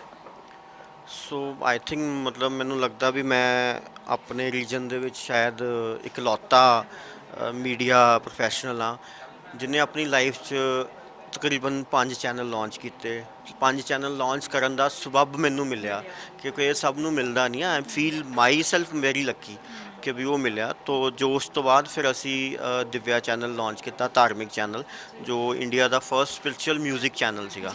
ਤੋ ਅਸੀਂ ਉੱਥੇ ਭਜਨ, ਕਿਉਂਕਿ ਬਾਕੀ ਜਿਹੜੇ ਚੈਨਲ ਪਹਿਲਾਂ ਆਉਂਦੇ ਸੀਗੇ, ਜਿਹੜੇ ਸਕਸੈਸਫੁਲ ਚੈਨਲ ਸੀਗੇ, ਉਹ ਸਾਰੇ ਧਾਰਮਿਕ ਡਿਸਕੋਰਸਿਸ ਤੇ ਕਥਾ ਸੁਣਾਉਂਦੇ ਸੀ। ਤੇ ਅਸੀਂ ਥੋੜ੍ਹਾ ਜਿਹਾ ਕਿਉਂਕਿ ਹਮੇਸ਼ਾ ਕੁਝ ਅਲੱਗ ਕਰਨਾ ਚਾਹੁੰਦੇ ਸੀ, ਤਾਂ ਮੈਨੂੰ ਲੱਗਿਆ ਕਿ ਯਾਰ ਲੇਕਿਨ ਧਾਰਮਿਕ ਮਿਊਜ਼ਿਕ ਦੀ ਵੀ ਤਾਂ ਇੱਕ ਸਪੇਸ ਹੈ, ਔਰ ਇਹਦਾ ਕੋਈ ਚੈਨਲ ਹੀ ਹੈ ਨਹੀਂ, ਜਦ ਕਿ ਅਸੀਂ ਰੋਜ਼ ਸਵੇਰੇ ਉੱਠ ਕੇ ਸੁਣਦੇ ਹਾਂ, ਪਰ ਇਹਦੇ ਲਈ ਕੋਈ ਡੈਡੀਕੇਟਲੀ ਚੈਨਲ ਨਹੀਂ ਸੀਗਾ। ਤੇ ਫਿਰ ਅਸੀਂ ਉਹ ਇਕੱਠਾ ਕੀਤਾ, ਸਾਰੇ ਡਾਟਾ ਡੂਟਾ ਇਕੱਠਾ ਕੀਤਾ, ਫਿਰ ਸਾਨੂੰ ਭਜਨ ਕਈ ਨਹੀਂ ਮਿਲੇ, ਫਿਰ ਅਸੀਂ ਆਪ ਕ੍ਰੀਏਟ ਕਰਕੇ ਫਿਰ ਅਸੀਂ ਉਹ ਚੈਨਲ ਪਹਿਲਾਂ ਕੇਬਲ 'ਤੇ ਲਾਂਚ ਕੀਤਾ। ਤੇ 6 ਮਹੀਨੇ ਬਾਅਦ ਅਸੀਂ ਜਦੋਂ ਉਹਨੂੰ ਇੰਨਾ ਪਿਆਰ ਮਿਲਿਆ, ਫਿਰ ਅਸੀਂ ਡਿਸਾਈਡ ਕਰ ਲਿਆ ਸੀ ਵੀ ਇਹਨੂੰ ਹੁਣ ਅਸੀਂ ਸੈਟਲਾਈਟ ਕਰਾਂਗੇ। ਫਿਰ ਜਦੋਂ ਉਹਨੂੰ ਸੈਟਲਾਈਟ ਕਰਨਾ ਸੀਗਾ, ਤੇ ਮੇਰੇ ਕੋਲ ਕੋਈ ਐਕਸਪੀਰੀਅੰਸ ਨਹੀਂ ਸੀ ਸੈਟਲਾਈਟ ਚੈਨਲ ਚਲਾਉਣ ਦਾ, ਕਿਉਂਕਿ ਮੈਂ ਤਾਂ ਪਿੱਛੇ ਗ੍ਰਾਫਿਕਸ ਦੀ ਬੈਕਗਰਾਊਂਡ ਤੋਂ ਸੀਗਾ, ਤੇ ਅਸੀਂ ਗ੍ਰਾਫਿਕ ਬਣਾ ਕੇ ਥੋੜ੍ਹੀ ਬਹੁਤ ਪ੍ਰੋਗਰਾਮਿੰਗ ਕਰਕੇ ਅਸੀਂ ਜੋਸ਼ ਚਲਾ ਲਿਆ ਸੀ, ਮਤਲਬ ਉਹਨਾਂ ਨੂੰ ਦਿੱਤਾ, ਅੱਗੋਂ ਉਹਨਾਂ ਨੇ ਚਲਾਇਆ, ਅਸੀਂ ਤਾਂ ਸਿਰਫ ਜਦ ਤੱਕ ਲਾਂਚ ਤੱਕ ਉਹਨਾਂ ਦੀ ਸਪੋਰਟ ਕੀਤੀ। ਤੇ ਉਸ ਤੋਂ ਬਾਅਦ ਫਿਰ ਜਦੋਂ ਦਿਵਿਆ ਲਾਂਚ ਹੋ ਗਿਆ, ਦਿਵਿਆ ਸਭ ਕੁਝ ਚੱਲ ਪਿਆ ਸਕਸੈਸਫੁਲ, ਪਰ ਸਾਨੂੰ ਸੈਟਲਾਈਟ 'ਤੇ ਕਿੱਦਾਂ ਪਾਉਂਦੇ ਆ ਸਾਨੂੰ ਪਤਾ ਨਹੀਂ ਸੀ। ਫਿਰ ਮੈਂ ਉਸ ਦੀ ਸਟੱਡੀ ਕੀਤੀ, ਚਾਹੇ ਉਹ ਗੂਗਲ 'ਤੇ ਜਾ ਕੇ, ਚਾਹੇ ਯੂਟਿਊਬ 'ਤੇ ਜਾ ਕੇ, ਚਾਹੇ ਜਿਹੜੀਆਂ ਕੰਪਨੀਆਂ ਉਹਨਾਂ ਦੇ ਵੈਂਡਰ ਹੁੰਦੇ ਆ ਉਹ ਸਾਨੂੰ ਦੱਸਦੇ ਆ ਕੇ ਵੀ ਆਹ ਇਕਵਿਪਮੈਂਟ ਲੱਗੇਗਾ। ਫਿਰ ਅਸੀਂ ਇੱਕ ਦੀ ਜਗ੍ਹਾ 5 ਕੋਟੇਸ਼ਨ ਮੰਗਾਈਆਂ। ਉਹ ਜਦੋਂ 5 ਜਾਣੇ ਆਉਂਦੇ ਨਾ, ਪੰਜੋਂ ਇੱਕ ਦੂਜੇ ਦੀ ਸਭ ਕੁਝ ਦੱਸ ਕੇ ਜਾਂਦੇ ਕਿ ਇਸਕੇ ਪਾਸ ਇਹ ਨਹੀਂ ਹੈ, ਇਸਕੇ ਪਾਸ ਇਹ ਹੈ। ਫਿਰ ਉਹ ਐਂਡ 'ਚ ਮੈਨੂੰ ਸਮਝ ਆ ਗਿਆ ਵੀ ਅੱਛਾ ਲੈਣਾ ਕੀ है। आइडिया बढ़िया। तो आप ही सब कुछ दस गए हो कि उसके सॉफ्टवेयर में तो ये नहीं है, हमारे सॉफ्टवेयर में ये है, हमारे सैटेलाइट की तार ऐसे जाएगी, उसकी ऐसे जाएगी, हमारा टेलीपोर्ट बेटर है, उसका टेलीपोर्ट नहीं बेटर है। वो खुद ही दस गए सारा कुछ। तो फिर ਆਪਾਂ ਬੈਸਟ ਆਪਣੇ ਵੱਲੋਂ ਚੂਜ਼ ਕੀਤਾ, ਫਿਰ ਅਸੀਂ ਉਹਨੂੰ ਸੈਟਲਾਈਟ ਕਰਤਾ, ਤੇ ਉਹ ਟੱਚਵੁੱਡ ਉਹ ਇੰਡੀਆ 'ਚ ਬਹੁਤ ਜ਼ਿਆਦਾ ਪੋਪੂਲੈਰਿਟੀ ਮਿਲੀ ਉਹਨੂੰ, ਕਾਫੀ। ਫਿਰ ਅਸੀਂ ਉਹ ਬਹੁਤ ਟਾਈਮ ਚਲਾਇਆ। ਉਸ ਤੋਂ ਬਾਅਦ ਅਸੀਂ ਫਿਰ ਇੱਕ ਮਿਊਜ਼ਿਕ, ਪੰਜਾਬੀ ਮਿਊਜ਼ਿਕ ਚੈਨਲ ਪਹਿਲਾਂ ਉਹਨੂੰ ਰੈਡੀ ਕੀਤਾ, ਤੇ ਉਹ ਰੈਡੀ ਕਰਕੇ ਫਿਰ ਜਿਹੜੇ ਸਾਡੇ ਪ੍ਰਮੋਟਰ ਸੀਗੇ ਉਹਨਾਂ ਨੇ ਫਿਰ ਅੱਗੇ 9X ਦੇ ਨਾਲ ਉਹਨੂੰ ਜੁਆਇੰਟ ਵੈਂਚਰ ਕੀਤਾ, ਤੇ ਉਹ ਫਿਰ 9X ਸਟੇਸ਼ਨ ਹੋ ਗਿਆ। ਠੀਕ ਹੈ, ਉਸ ਤੋਂ ਬਾਅਦ ਉਹ ਫਿਰ ਉਹਨਾਂ ਨੇ ਚਲਾਇਆ। ਉਸ ਤੋਂ ਬਾਅਦ ਫਿਰ ਮੈਨੂੰ ਇੱਦਾਂ ਲੱਗਿਆ ਕਿ ਯਾਰ ਇੰਨੀਆਂ ਪੰਜਾਬੀ ਫਿਲਮਾਂ ਬਣ ਰਹੀਆਂ ਔਰ ਇੰਨੀਆਂ ਅੱਛੀਆਂ ਬਣ ਰਹੀਆਂ, ਪਰ ਇਹਦਾ ਕੋਈ ਡੈਡੀਕੇਟਡ ਚੈਨਲ ਹੀ ਹੈ ਨਹੀਂ। ਇੱਦਾਂ ਕਿੱਦਾਂ ਹੋ ਸਕਦਾ, ਹਿੰਦੀ ਜ਼ੀ ਸਿਨੇਮਾ ਹੈ, ਸਭ ਕੁਛ ਹੈ, ਈਵਨ ਮਰਾਠੀ ਦੇ ਵੀ ਚੈਨਲ ਸੀਗੇ ਜਦ ਕਿ ਮਰਾਠੀ ਤਦ ਓਡਾ ਵੱਡਾ ਸਿਨੇਮਾ ਨਹੀਂ ਸੀ। ਬੰਗਾਲ ਤਾਂ ਚਲੋ ਵੱਡਾ ਸਿਨੇਮਾ ਪਹਿਲਾਂ ਤੋਂ ਹੀ ਹੈ, ਲੇਕਿਨ ਪੰਜਾਬੀ ਵੱਡਾ ਹੋ ਗਿਆ ਸੀ। ਇਹ ਮੈਂ ਸ਼ਾਇਦ ਗੱਲ ਕਰ ਰਿਹਾ ਸਰਦਾਰ ਜੀ 2 ਤੋਂ ਬਾਅਦ ਦੀ, ਜਦ ਦਿਲਜੀਤ ਭਾਜੀ ਦੀਆਂ ਫਿਲਮਾਂ ਸਕਸੈਸ ਹੋ ਗਈਆਂ, ਅਮਰਿੰਦਰ ਭਾਜੀ ਦੀਆਂ ਸਕਸੈਸ ਹੋ ਗਈਆਂ, ਹੋਰ ਐਮੀ ਦੀਆਂ ਫਿਲਮਾਂ ਤਦ ਤੱਕ ਵੀ ਪੰਜਾਬੀ ਦਾ ਕੋਈ ਡੈਡੀਕੇਟਿਡ 24 ਘੰਟੇ ਫਿਲਮਾਂ ਦਾ ਚੈਨਲ ਨਹੀਂ ਸੀ। ਫਿਰ ਅਸੀਂ ਉਹ ਫਿਲਮਾਂ ਅਕਵਾਇਰ ਕਰਨੀਆਂ ਸ਼ੁਰੂ ਕੀਤੀਆਂ ਤੇ ਫਿਰ ਅਸੀਂ ਪਿਟਾਰਾ ਲਾਂਚ ਕੀਤਾ। ਤੋ ਟੱਚਵੁੱਡ ਪਿਟਾਰਾ ਨੂੰ ਵੀ ਮੈਂ ਤੋਂ ਟੱਚਵੁੱਡ ਪਿਆਰ ਮਿਲ ਰਿਹਾ। ਤੇ ਫਿਰ ਉਹ ਕਰਦੇ ਫਿਰ ਉਹੀ, ਕਿਉਂਕਿ ਜਦ ਤੱਕ ਚੈਲੰਜਸ ਨਹੀਂ ਆਉਂਦੇ ਤੇ ਫਿਰ ਮੈਨੂੰ ਇੱਦਾਂ ਮਤਲਬ ਇੱਕ ਉਹ ਮਨ 'ਚ ਸੀਗਾ, ਉਹ ਲੱਕੀਲੀ ਤੁਸੀਂ ਆਪਸ 'ਚ ਜਦੋਂ ਕਹਿੰਦੇ ਆ ਉਹ ਕਿ ਵੀ ਜਦ ਤੁਹਾਡੇ ਮਨ 'ਚ ਕੁਝ ਹੋਏ ਤਾਂ ਜਿਹੜੀਆਂ ਓਪਰਚੁਨਿਟੀ ਸੀ ਉਹ ਆਪਣੇ ਆਪ ਨੌਕ ਕਰਦੀਆਂ। ਤਾਂ ਮੈਨੂੰ ਇਹ ਸੀਗਾ ਵੀ ਇਹ ਤਾਂ ਕੁਝ ਹੋ ਗਿਆ, ਹੁਣ ਹੋਰ ਕਿਉਂ ਨਹੀਂ ਕੁਝ ਹੋਰ ਇੱਦਾਂ ਦਾ। ਫਿਰ ਮੈਨੂੰ ਇਹ ਸੀਗਾ ਯਾਰ ਮਰਾਠੀ 'ਚ ਸੀਰੀਅਲ ਬਣਦੇ ਆ, ਬੰਗਲਾ 'ਚ ਬਣਦੇ ਆ, ਹਿੰਦੀ 'ਚ ਬਣਦੇ ਆ, ਪਰ ਪੰਜਾਬ 'ਚ ਕਿਉਂ ਨਹੀਂ ਬਣ ਸਕਦੇ? ਪੰਜਾਬ ਦੀਆਂ ਕਹਾਣੀਆਂ ਇੰਨੀਆਂ ਸੋਹਣੀਆਂ, ਪੰਜਾਬ ਦੇ ਲੋਕ, ਪੰਜਾਬ ਦਾ ਕੰਟੈਂਟ 'ਚ ਤਾਂ ਮਜ਼ਾ ਹੀ ਬਹੁਤ ਹੈ, ਪਰ ਕਿਉਂ ਨਹੀਂ ਬਣਾਉਂਦਾ ਕੋਈ? ਤੇ ਉਹ ਜਿੱਦਾਂ ਅਸੀਂ ਅਪਰੋਚ ਕਰਦੇ ਫਿਰ ਲੱਕਲੀ ਜ਼ੀ ਨੇ ਆਉਣਾ ਸੀ ਇੱਥੇ ਲਾਂਚ ਕਰਨਾ ਸੀ, ਤਾਂ ਉਹਨਾਂ ਨੇ ਅਪਰੋਚ ਕੀਤਾ। ਮੈਨੂੰ ਸਮਝ ਆਇਆ ਕਿ ਹਾਂ ਯਾਰ ਜਿੱਧਰ ਨੂੰ ਮੈਂ ਸੋਚ ਰਿਹਾ ਸੀ ਇਹ ਲੋਕ ਉਹੀ ਕਰ ਰਹੇ। ਤੇ ਫਿਰ ਮੈਂ ਉਹਨਾਂ ਦੇ ਬੋਰਡ 'ਤੇ ਆ ਗਿਆ ਤੇ ਫਿਰ ਅਸੀਂ ਸੀਰੀਅਲ ਬਣਾਇਆ। ਜਦੋਂ ਅਸੀਂ ਸੀਰੀਅਲ ਬਣਾਉਣ ਲੱਗੇ ਸੀਗੇ, ਇੱਥੇ ਕੋਈ ਪੰਜਾਬ 'ਚ ਸੀਰੀਅਲ ਬਣਾਉਂਦਾ ਨਹੀਂ ਸੀ, ਕਿਉਂਕਿ ਬੜਾ ਔਖਾ ਹੈ ਸੀਰੀਅਲ ਬਣਾਉਣਾ, ਸੀਰੀਅਲ ਕਰਨਾ ਬੜਾ ਔਖਾ ਹੈ। ਲੋਕ ਇੱਥੇ ਮਤਲਬ ਸਾਡੇ ਅਸੀਂ ਪ੍ਰੋਡਿਊਸਰਸ ਲੱਭੇ, ਪ੍ਰੋਡਿਊਸਰਸ ਨੂੰ ਔਨ ਬੋਰਡ ਲੈ ਕੇ ਆਏ, ਟੈਲੈਂਟ ਨਹੀਂ ਸੀਗਾ, ਕਿਉਂਕਿ ਸਾਰੇ ਲੋਕ ਜਾਂ ਤਾਂ ਉਹ ਗਾਣੇ ਕਰਨਾ ਚਾਹੁੰਦੇ ਆ ਜਾਂ ਉਹ ਫਿਲਮਾਂ ਕਰਨਾ ਚਾਹੁੰਦੇ ਆ। ਸੋ ਇੱਕ ਨਵੀਂ ਓਪਰਚੁਨਿਟੀ ਖੁੱਲੀ। ਤੋਂ ਕਰਦੇ ਅਪਾਰਟ ਫਰੋਮ ਸਕਰੀਨ ਮਤਲਬ ਬੈਕਗਰਾਊਂਡ 'ਤੇ ਵੀ ਇੰਨਾ ਕੰਮ ਕੀਤਾ ਮਨ, ਤੇ ਉਹ ਚੈਲੰਜ ਉਸ ਤੋਂ ਬਾਅਦ ਜਦੋਂ ਫਰੂਟ ਆਉਂਦਾ ਤਾਂ ਫਿਰ ਵਧੀਆ ਲੱਗਦਾ। Very nice. ਸੋ ਹੁਣ ਜਿੰਨੇ ਵੀ ਆ ਚੈਨਲਸ ਲਾਂਚ ਕੀਤੇ ਤੁਸੀਂ, ਇਹਨਾਂ ਦੇ ਵਿੱਚ ਕੋਈ ਐਸੀ ਚੀਜ਼ ਹੈ ਜੋ ਰਹਿ ਗਈ ਹੋਵੇ ਜਾਂ ਦਿਮਾਗ ਦੇ ਵਿੱਚ ਹਜੇ ਵੀ ਹੈ ਕਿ ਯਾਰ ਇਸ ਤਰ੍ਹਾਂ ਦਾ ਕੋਈ ਹੋਰ ਚੈਨਲ ਹੋਣਾ ਚਾਹੀਦਾ? ਨਹੀਂ, ਉਹ ਤਾਂ ਦੇਵਾਂਗੇ ਹੀ ਹੁਣ, ਮਤਲਬ ਹਜੇ ਤਾਂ ਹੁਣ ਜਿੱਦਾਂ ਸਿੱਖਦੇ ਹੋ ਤੁਸੀਂ ਉੱਦਾਂ ਬੈਟਰ ਹੁੰਦੇ ਹੋ, ਹੈ ਨਾ। ਅਤੇ ਹੁਣ ਮੈਨੂੰ ਲੱਗਦਾ ਜੋ ਵੀ ਅਗਲਾ ਹੋਏਗਾ ਉਹ ਇਹਨਾਂ ਬਾਕੀਆਂ ਨਾਲੋਂ ਬੈਟਰ ਹੀ ਦੇਵਾਂਗੇ। Very nice. ਅੱਛਾ, ਇੱਕ ਹੋਰ ਸਵਾਲ ਮੇਰੇ ਦਿਮਾਗ ਦੇ ਵਿੱਚ ਆ ਰਿਹਾ, ਲੇਕਿਨ ਥੋੜਾ ਪਰਸਨਲ ਹੈ ਕਿ ਹਰ ਬੰਦਾ ਆਪਣੀ ਕੋਈ ਖੁਸ਼ੀ ਗਮੀ ਸਭ ਤੋਂ ਪਹਿਲੇ ਕਿਸੇ ਇੱਕ ਬੰਦੇ ਨਾਲ ਜਾਂ ਦੋ ਬੰਦਿਆਂ ਨਾਲ ਸਾਂਝਾ ਕਰਦਾ। ਤੁਸੀਂ ਸਭ ਤੋਂ ਪਹਿਲੇ ਕਿਹਦੇ ਨਾਲ ਸ਼ੇਅਰ ਕਰਦੇ ਹੋ, ਜਾਂ ਕੋਈ ਐਸੀ ਗੱਲ? ਆਈਡੀਆਜ਼ ਤਾਂ ਓਬਵੀਅਸਲੀ ਤੁਸੀਂ ਪਹਿਲੇ ਆਪਣੇ ਦਿਮਾਗ ਦੇ ਵਿੱਚ ਪੱਕੇ ਕਰ ਲੈਂਦੇ ਹੋਵੋਗੇ, ਆਈਡੀਆਜ਼ ਤੋਂ ਇਲਾਵਾ ਕੋਈ ਹੋਰ ਪਰਸਨਲ ਗੱਲ ਜਾਂ ਕੋਈ ਟੈਨਸ਼ਨ ਹੈ, ਸਭ ਤੋਂ ਪਹਿਲੇ ਕਿੰਨਾ ਸ਼ੇਅਰ ਕਰਦੇ ਹੋ ਫਿਰ? ਮੈਨੂੰ ਲੱਗਦਾ ਵੈਸੇ ਮੋਸਟਲੀ ਤਾਂ ਮੈਂ ਆਪਣੇ ਆਪ ਨਾਲ ਹੀ ਸ਼ੇਅਰ ਕਰ ਲੈਂਦਾ। ਮਤਲਬ ਆਈ ਥਿੰਕ ਤੁਸੀਂ ਖੁਦ ਹੀ ਅਗਰ ਆਪਣੇ ਨਾਲ ਗੱਲ-ਗੁੱਲ ਕਰ ਲਓ ਤਾਂ ਆਨਸਰ ਮਿਲ ਹੀ ਜਾਂਦਾ, ਕਿਉਂਕਿ ਤੁਹਾਡੀ ਸਹੀ ਸਰਕਮਸਟੈਂਸਿਸ ਤੁਹਾਨੂੰ ਹੀ ਪਤਾ ਹੈ। ਦੂਜੇ ਨੇ ਤਾਂ ਤੁਹਾਨੂੰ ਬਾਹਰੋਂ ਦੇਖ ਕੇ ਦੱਸਣਾ, ਠੀਕ ਹੈ, ਔਰ ਉਹਨੇ ਆਪਣੇ ਐਕਸਪੀਰੀਅੰਸ ਨਾਲ ਦੱਸਣਾ, ਠੀਕ ਹੈ। ਐਕਚੁਅਲ ਦੇ ਵਿੱਚ ਮੈਨੂੰ ਲੱਗਦਾ ਕਿ ਤੁਹਾਡੀ ਪ੍ਰੋਬਲਮ ਹੈ ਨਾ, ਤਾਂ ਤੁਸੀਂ ਖੁਦ ਹੀ ਸੋਲਵ ਕਰ ਸਕਦੇ ਹੋ, ਕੋਈ ਤੀਜਾ ਬੰਦਾ ਸੋਲਵ ਕਰ ਨਹੀਂ ਸਕਦਾ। ਹੈਲਪ ਜ਼ਰੂਰ ਕਰ ਸਕਦਾ, ਤੁਸੀਂ ਕਿਤੇ ਫਸ ਗਏ, ਕਿਸੇ ਕੁਝ ਹੋ ਗਿਆ, ਲੇਕਿਨ ਅਗਰ ਤੁਹਾਨੂੰ ਲਾਈਫ ਦੇ ਵਿੱਚ ਕਨਫਿਊਜ਼ਨ ਹੈ ਤਾਂ ਉਹ ਤੁਸੀਂ ਖੁਦ ਹੀ ਆਪਣੀ ਸੋਲਵ ਕਰ ਸਕਦੇ ਹੋ। ਕੋਈ ਤੀਜਾ ਬੰਦਾ, not even your mother father, not brother, not wife, not friends, ਕੋਈ ਨਹੀਂ ਸੋਲਵ ਕਰ ਸਕਦਾ, ਕਿਉਂਕਿ ਉਹਨਾਂ ਨੇ ਆਪਣੇ ਅੰਦਾਜ਼ੇ ਦੇ ਨਾਲ, ਆਪਣੀ ਲਾਈਫ ਦੇ ਹਿਸਾਬ ਨਾਲ ਤੁਹਾਨੂੰ ਗਾਈਡ ਕਰ ਦੇਣਾ। ਤੁਸੀਂ ਮੈਨੂੰ ਪੁੱਛੋਗੇ ਕਿ ਵੀ ਇਹਨੂੰ ਕਿੱਦਾਂ ਦਾ ਸਟਾਈਲ, ਮੈਂ ਤਾਂ ਮੇਰੀ ਚੋਇਸ ਤੁਹਾਡੇ 'ਤੇ ਥੋਪੂੰਗਾ ਨਾ ਕਿ ਵੀ ਤੁਸੀਂ ਕਿੱਦਾਂ ਦੇ ਹੋਣੇ ਚਾਹੀਦੇ ਹੋ, ਲੇਕਿਨ ਤੁਸੀਂ ਡਿਸਾਈਡ ਕਰਨਾ ਤੁਸੀਂ ਕਿੱਦਾਂ ਦੇ ਹੋਣਾ। ਤਾਂ ਆਈ ਥਿੰਕ ਮਤਲਬ ਮੈਨੂੰ ਜਦੋਂ ਬਹੁਤ ਜ਼ਿਆਦਾ ਫਸ ਗਿਆ ਹੁੰਦਾ, ਮੈਂ ਖੁਦ ਹੀ ਪੁੱਛ ਲੈਂਦਾ ਭਈ ਕਿੱਧਰ ਕੋ ਜਾ ਰਿਹਾ। So thank you so much sir. ਅਤੇ ਮੈਨੂੰ ਲੱਗਦਾ ਹੈ ਕਿ ਕਾਫੀ ਕੁਝ ਜਿੰਨਾ ਅਸੀਂ ਡਿਸਕਸ ਕਰਨਾ ਚਾਹੁੰਦੇ ਸੀ ਸਭ ਕੁਝ ਹੋ ਗਿਆ, ਲੇਕਿਨ ਫਿਰ ਵੀ ਜੇ ਤੁਹਾਡੇ ਦਿਲ ਵਿੱਚ ਕੁਝ ਰਹਿੰਦਾ ਹੈ ਜਾਂ ਕੁਝ ਐਸਾ ਹੈ ਜੋ ਤੁਸੀਂ ਅੱਜ ਦੇ ਯੂਥ ਨੂੰ ਕੁਝ ਕਹਿਣਾ ਚਾਹੁੰਦੇ ਹੋ ਜਾਂ ਕਿਸੇ ਨੂੰ ਕੁਝ ਐਡਵਾਈਸ ਕਰਨਾ ਚਾਹੁੰਦੇ ਹੋ, ਕਿਉਂਕਿ ਸਭ ਤੁਹਾਨੂੰ ਇਸ ਵੇਲੇ ਸੁਣ ਰਹੇ ਹੋਣਗੇ ਔਰ ਸਭ ਤੁਹਾਨੂੰ ਓਬਵੀਅਸਲੀ ਜਿਹੜੇ ਤੁਹਾਡੇ ਤੋਂ ਇੰਸਪਾਇਰ ਹੋਣਾ ਚਾਹੁੰਦੇ ਨੇ, ਉਹ ਸੁਣਨਾ ਚਾਹੁੰਦੇ ਹੋਣਗੇ, ਤੁਸੀਂ ਕੀ ਕਹਿਣਾ ਚਾਹੁੰਦੇ ਹੋ? ਇੱਕ ਹੋਰ ਕੋਈ ਮੈਸੇਜ? ਮੈਨੂੰ ਲੱਗਦਾ ਹੋਮਵਰਕ ਪੂਰਾ ਹੋਣਾ ਚਾਹੀਦਾ ਜਦ ਵੀ ਤੁਸੀਂ ਪੇਪਰ ਦੇਣ ਜਾਣਾ, ਠੀਕ ਹੈ ਨਾ। ਅਤੇ ਜੇ ਤੁਹਾਡਾ ਹੋਮਵਰਕ ਪੂਰਾ ਹੈ ਫਿਰ ਐਟਲੀਸਟ ਤੁਸੀਂ ਪਾਸ ਪੱਕਾ ਹੋਗੇ, ਮੈਰਿਟ 'ਚ ਚਾਹੇ ਨਾ ਆਓ, ਉਹ ਕਿਸਮਤ ਵੀ ਨਾਲ ਕਈ ਚੀਜ਼ਾਂ ਫੈਕਟਰ ਕਰਦੀਆਂ, ਲੇਕਿਨ ਜੇ ਤੁਸੀਂ ਹੋਮਵਰਕ ਨਹੀਂ ਕਰਕੇ ਗਏ ਫਿਰ ਤੁਹਾਡੀ ਫੇਲ ਹੋਣ ਦੀ ਗਰੰਟੀ ਪੂਰੀ ਹੈ। Thank you so much sir, ਬਹੁਤ ਚੰਗਾ ਲੱਗਿਆ ਤੁਹਾਡੇ ਨਾਲ ਗੱਲਬਾਤ ਕਰਕੇ, ਤੇ ਉਮੀਦ ਕਰਦੇ ਹਾਂ ਕਿ ਤੁਹਾਨੂੰ ਵੀ ਚੰਗਾ ਲੱਗਿਆ ਜੀ ਹੋਵੇਗਾ। ਬਹੁਤ ਬਹੁਤ ਅੱਛਾ, ਥੈਂਕ ਯੂ ਤੁਹਾਡਾ ਆਉਣ ਦਾ। ਤੇ all the best. Thank you thank sir. So ਇਹ ਸੀ ਜੀ ਮੇਰੇ ਨਾਲ ਮਨਜੀਤ ਹੰਸ ਜੀ, ਜਿਨ੍ਹਾਂ ਦੀ ਜਰਨੀ ਅਸੀਂ ਤੁਹਾਨੂੰ ਦੱਸੀ ਤੇ ਕਿੱਦਾਂ ਉਹਨਾਂ ਨੇ ਬਹੁਤ ਸਾਰੇ ਚੈਨਲਸ ਲਾਂਚ ਕਰਨ ਦੇ ਵਿੱਚ ਹੈਲਪ ਵੀ ਕੀਤੀ, ਬਹੁਤ ਸਾਰੇ ਲਾਂਚ ਚੈਨਲਸ ਜਿਹੜੇ ਲਾਂਚ ਕੀਤੇ ਤੇ ਉਸ ਤੋਂ ਬਾਅਦ ਕਈ ਸਾਰੇ ਐਕਟਰਸ ਐਕਟਰੈਸਿਸ ਹੈ ਨਾ, ਸਿੰਗਰਸ, ਬਹੁਤ ਸਾਰੇ ਐਸੇ ਡਾਇਰੈਕਟਰ ਪ੍ਰੋਡਿਊਸਰਸ, ਐਸੇ ਲੋਕਾਂ ਨੂੰ ਕੰਮ ਦੀ ਇੱਕ ਨਵੀਂ ਰਾਹ ਦੇਤੀ ਜਿਨ੍ਹਾਂ ਦੇ ਥਰੂ ਉਹਨਾਂ ਨੂੰ ਬਹੁਤ ਸਾਰਾ ਕੰਮ ਵੀ ਮਿਲਿਆ। ਸੋ ਇਹ ਸੀ ਜੀ ਮਨਜੀਤ ਹੰਸ ਜੀ। ਤੇ ਅਗਰ ਤੁਹਾਨੂੰ ਇਹ ਇੰਟਰਵਿਊ ਵਧੀਆ ਲੱਗੀ ਹੈ ਤਾਂ ਸਾਨੂੰ ਕਮੈਂਟ ਕਰਕੇ ਜ਼ਰੂਰ ਦੱਸਣਾ। ਤੇ ਜਿਵੇਂ ਕਿ ਉਹਨਾਂ ਨੇ ਕਿਹਾ ਕਿ ਅਗਰ ਤੁਸੀਂ ਇੰਡਸਟਰੀ ਦੇ ਵਿੱਚ ਆਉਣਾ ਚਾਹੁੰਦੇ ਹੋ ਤਾਂ ਲੱਕ ਨਾਲੋਂ ਵੀ ਸਭ ਤੋਂ ਜ਼ਿਆਦਾ ਜ਼ਰੂਰੀ ਹੈ ਕਿ ਤੁਹਾਡੀ ਆਪਣੀ ਮਿਹਨਤ ਜਿਹੜੀ ਹੈ ਵਧੀਆ ਹੋਣੀ ਚਾਹੀਦੀ ਹੈ ਤੇ ਤੁਸੀਂ ਆਪਣੇ ਦੋਸਤ ਆਪ ਹੀ ਹੁੰਦੇ ਹੋ। ਬੜਾ ਕੁਝ ਉਹਨਾਂ ਨੇ ਐਸੀ ਗੱਲਾਂ ਸਾਨੂੰ ਦੱਸੀਆਂ ਨੇ ਜਿਹੜੀਆਂ ਇੱਕ ਐਕਸਪੀਰੀਅੰਸ ਹੀ ਬੰਦੇ ਨੂੰ ਸਿਖਾਉਂਦਾ ਹੈ ਤੇ ਉਹਨਾਂ ਦੇ ਐਕਸਪੀਰੀਅੰਸ ਤੋਂ ਅਸੀਂ ਅੱਜ ਬਹੁਤ ਕੁਝ ਗੇਨ ਕਰਨ ਦੀ ਕੋਸ਼ਿਸ਼ ਕੀਤੀ ਹੈ। ਮੈਂ ਪਰਸਨਲੀ ਬੜਾ ਕੁਝ ਗੇਨ ਕੀਤਾ ਤੇ ਉਮੀਦ ਕਰਦੀ ਤੁਸੀਂ ਵੀ ਕੀਤਾ ਹੋਏਗਾ। ਦੇਖਦੇ ਰਹੋ ਡੇਲੀ ਪੋਸਟ ਪੰਜਾਬੀ। ਸਤਿ ਸ਼੍ਰੀ ਅਕਾਲ।